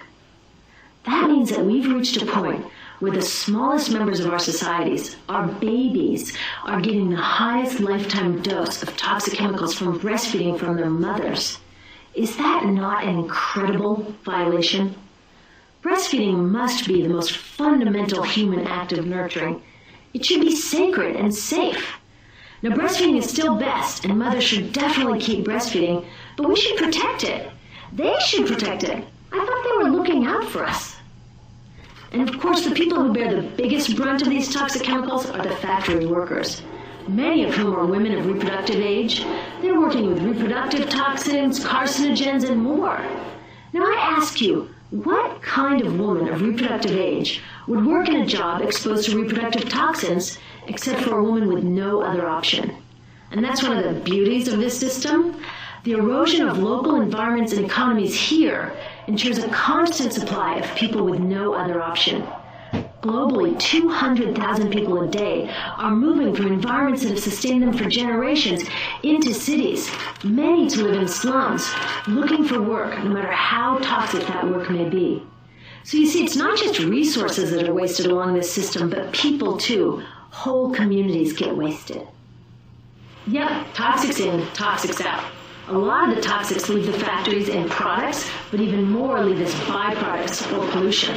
And it's a lot of pollution. In the U.S., our industry admits to releasing over 4 billion pounds of toxic chemicals a year. And it's probably a lot more because that's only what they admit. So that's another limit, because yuck, who wants to look at and smell 4 billion pounds of toxic chemicals a year?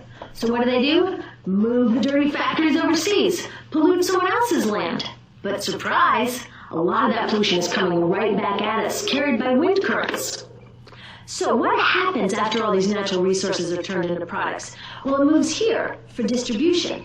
Now, distribution means selling all the toxic contaminated junk as quickly as possible. The goal here is to keep the prices down, keep the people buying, and keep the inventory moving. How do they keep the prices down?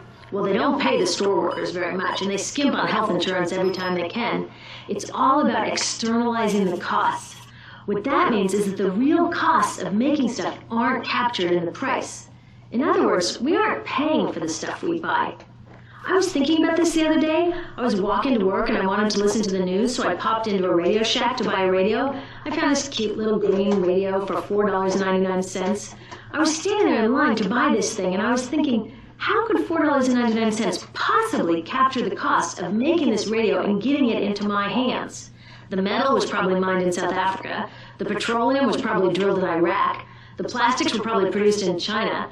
And maybe the whole thing was assembled by some 15-year-old in a maquiladora in Mexico. $4.99 wouldn't even pay the rent for the shelf space it occupied until I came along, let alone part of the staff guy's salary who helped me pick it out, or the multiple ocean cruises and truck rides pieces of this radio went on. That's how I realized I didn't pay for the radio. So who did pay? Well, these people paid with the loss of their natural resource space. These people paid with the loss of their clean air, with increasing asthma and cancer rates. Kids in the Congo paid with their future. 30% of the kids in part of the Congo have dropped out of school to mine coltan, a metal we need for our cheap and disposable electronics. These people even paid by having to cover their own health insurance. All along this system, people pitched in so I could get this radio for $4.99. And none of these contributions are recorded in any accounts book. That's what I mean by the company owners externalize the true cost of production. And that brings us to the golden arrow of consumption. This is the heart of the system, the engine that drives it. It is so important that protecting this arrow has become the top priority for both of these guys. That's why after 9/11, when our country was in shock, and President Bush could have suggested any number of appropriate things, to grieve, to pray, to hope. No, he said to shop, to shop. We have become a nation of consumers. Our primary identity has become that of being consumers, not mothers, teachers, farmers, but consumers. The primary way that our value is measured and demonstrated is by how much we contribute to this arrow, how much we consume. And do we? We shop and shop and shop, keep the materials flowing. and flow they do, guess what percentage of total materials flow through this system is still in product or use 6 months after their date of sale in North America? 50%? 20? No, 1%. 1. In other words, 99% of the stuff we harvest, mine, process, transport, 99% of the stuff we run through this system is trashed within 6 months. Now, how can we run a planet with that level of materials throughput? It wasn't always like this. The average U.S. person now consumes twice as much as they did 50 years ago. Ask your grandma. In her day, stewardship and resourcefulness and thrift were valued. So how did this happen? Well, it didn't just happen. It was designed. Shortly after World War II, these guys were figuring out how to ramp up the economy. Retailing analyst Victor Lebeau articulated the solution that's become the norm for the whole system. He said, our enormously productive economy demands that we make consumption our way of life, that we convert the buying and use of goods into rituals, that we seek our spiritual satisfaction, our ego satisfaction in consumption. We need things consumed, burned up, replaced, and discarded at an ever-accelerating rate. President Eisenhower's Council of Economic Advisors chairman said that the American economy's ultimate purpose is to produce more consumer goods. More consumer goods? Our ultimate purpose? Not provide health care or education or safe transportation or sustainability or justice? Consumer goods? How did they get us to jump on board this program so enthusiastically? Well, 2 of their most effective strategies are planned obsolescence and perceived obsolescence. Planned obsolescence is another word for designed for the dump. It means they actually make stuff to be useless as quickly as possible, so we'll chuck it and buy a new one. It's obvious with things like plastic bags and coffee cups, but now it's even big stuff. Mops, DVDs, cameras, barbecues, even everything. Even computers. Have you noticed that when you buy a computer now, the technology is changing so fast that in just a couple of years, it's actually an impediment to communication? I was curious about this, so I opened up a big desktop computer to see what was inside. And I found out that the piece that changes each year is just a tiny little piece in the corner. But you can't just change that one piece because each new version is a different shape. So you gotta chuck the whole thing and buy a new one. So I was reading industrial design journals from the 1950s when planned obsolescence was really catching on. These designers are so open about it. They actually discuss how fast can they make stuff break that still leaves the consumer having enough faith in the product to go out and buy another one. It was so intentional. But stuff cannot break fast enough to keep this arrow afloat. So there's also perceived obsolescence. Now, perceived obsolescence convinces us to throw away stuff that is still perfectly useful. How do they do that? Well, they change the way the stuff looks. So if you bought your stuff a couple of years ago, everyone can tell that you haven't contributed to this arrow recently.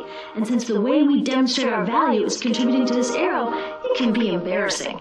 Like, I've had the same fat white computer monitor on my desk for 5 years. My coworker just got a new computer. She has a flat, shiny, sleek monitor. It matches her computer, it matches her phone, even her pen stand. She looks like she's driving in Spaceship Central, and I look like I've got a washing machine on my desk. Fashion is another prime example of this. Have you ever wondered why women's shoe heels go from fat one year to skinny the next to fat to skinny? It's not because there's some debate about which heel structure is the most healthy for women's feet. It's because wearing fat heels in a skinny heel year shows everybody that you haven't contributed to that arrow as recently, so you're not as valuable as that person in skinny heels next to you, or more likely in some ad. It's to keep us buying new shoes. Advertisements and media in general plays a big role in this. Each of us in the U.S. is targeted with over 3,000 advertisements a day. We see more advertisements in 1 year than people 50 years ago saw in a lifetime. And if you think about it, what's the point of an ad except to make us unhappy with what we have? So 3,000 times a day, we're told our hair is wrong, our skin is wrong, our clothes are wrong, our furniture is wrong, our car is wrong, we are wrong, but it can all be made right if we just go shopping. Media also helps by hiding all of this and all of this. So the only part of the materials economy we see is the shopping. The extraction, production, and disposal all happens outside of our field of vision. So in the U.S., we have more stuff than ever before, but polls show that our national happiness is actually declining. Our national happiness peaked in the 1950s, the same time that this consumption mania exploded. Interesting coincidence. I think I know why. We have more stuff, but we have less time for the things that really make us happy. Friends, family, leisure time. We're working harder than ever. Some analysts say we have less leisure time than any time since feudal society.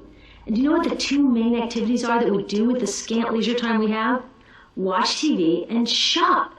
In the US, we spend 3 to 4 times as many hours shopping as our counterparts in Europe do. So we're in this ridiculous situation where we go to work, maybe 2 jobs even, and we come home and we're exhausted. So we plop down on our new couch and watch TV, and the commercials tell us you suck. So you gotta go to the mall to buy something to feel better, and then you gotta go to work more to pay for the stuff you just bought. So you come home and you're more tired, so you sit down and you watch more TV until you go to the mall again, and we're on this crazy work, watch, spend treadmill, and we could just stop. Apparently there's a commercial. So in the end, what happens to all the stuff we buy anyway? At this rate of consumption, it can't fit into our houses, even though the average house size has doubled in this country since the 1970s. It all goes out in the garbage. And that brings us to disposal. This is the part of the materials economy we all know the most because we have to haul the junk out to the curb ourselves. Each of us in the United States makes 4.5 pounds of garbage a day. That's twice what we each made 30 years ago. All of this garbage either gets dumped in a landfill, which is just a big hole in the ground, or if you're really unlucky, first it's burned in an incinerator and then dumped in a landfill. Either way, they both pollute the air, land, water, and don't forget, change the climate. Incineration is really bad. Remember those toxics back in the production stage? Well, burning the garbage releases the toxics up into the air. Even worse, it makes new super toxics, like dioxin. Dioxin is the most toxic man-made substance known to science, and incinerators are the #1 source of dioxin. That means that we could stop the #1 source of the most toxic man-made substance known just by stopping burning the trash. We could stop it today. Now, some companies don't want to deal with building landfills and incinerators here, so they just export the disposal too. What about recycling? Does recycling help? Yes, recycling helps. Recycling reduces the garbage at this end, and it reduces the pressure to mine and harvest new stuff at this end. Yes, yes, yes, we should all recycle, but recycling is not enough. Recycling will never be enough, for a couple reasons. First, the waste coming out of our houses is just the tip of the iceberg. For every 1 garbage can of waste you put out on the curb, 70 garbage cans of waste were made upstream just to make the junk in that 1 garbage can you put out on the curb. So even if we could recycle 100% of the waste coming out of our households, it doesn't get to the core of the problems. Also, much of the garbage can't be recycled, either because it contains too many toxics or it's designed not to be recyclable in the first place. Like those juice packs, where they have layers of metal and paper and plastic all smushed together, you can never separate those for true recycling. So you see, it is a system in crisis. All along the way, we're bumping up against limits. From changing climate to declining happiness, it's just not working. But the good thing about such an all-pervasive problem is there are so many points of intervention. There are people working here on saving forests, here on clean production, labor rights, fair trade, conscious consuming, blocking landfills and incinerators, and very importantly, taking back our government, so that it really is by the people, for the people. All of this work is critically important, but things really start moving when we see the connections, when we see the big picture, when people... Alright, so I have to stop it here because our time is up and the recording is going to end. There is like another minute left of it. I'm sorry to do that to you guys. You're just too talkative. It's great. We had a good class today. You can watch the last minute by clicking the link. I apologize, but it's just, I think you can answer the questions without doing that as well, so it's okay. Thank you to everyone. Make sure you do the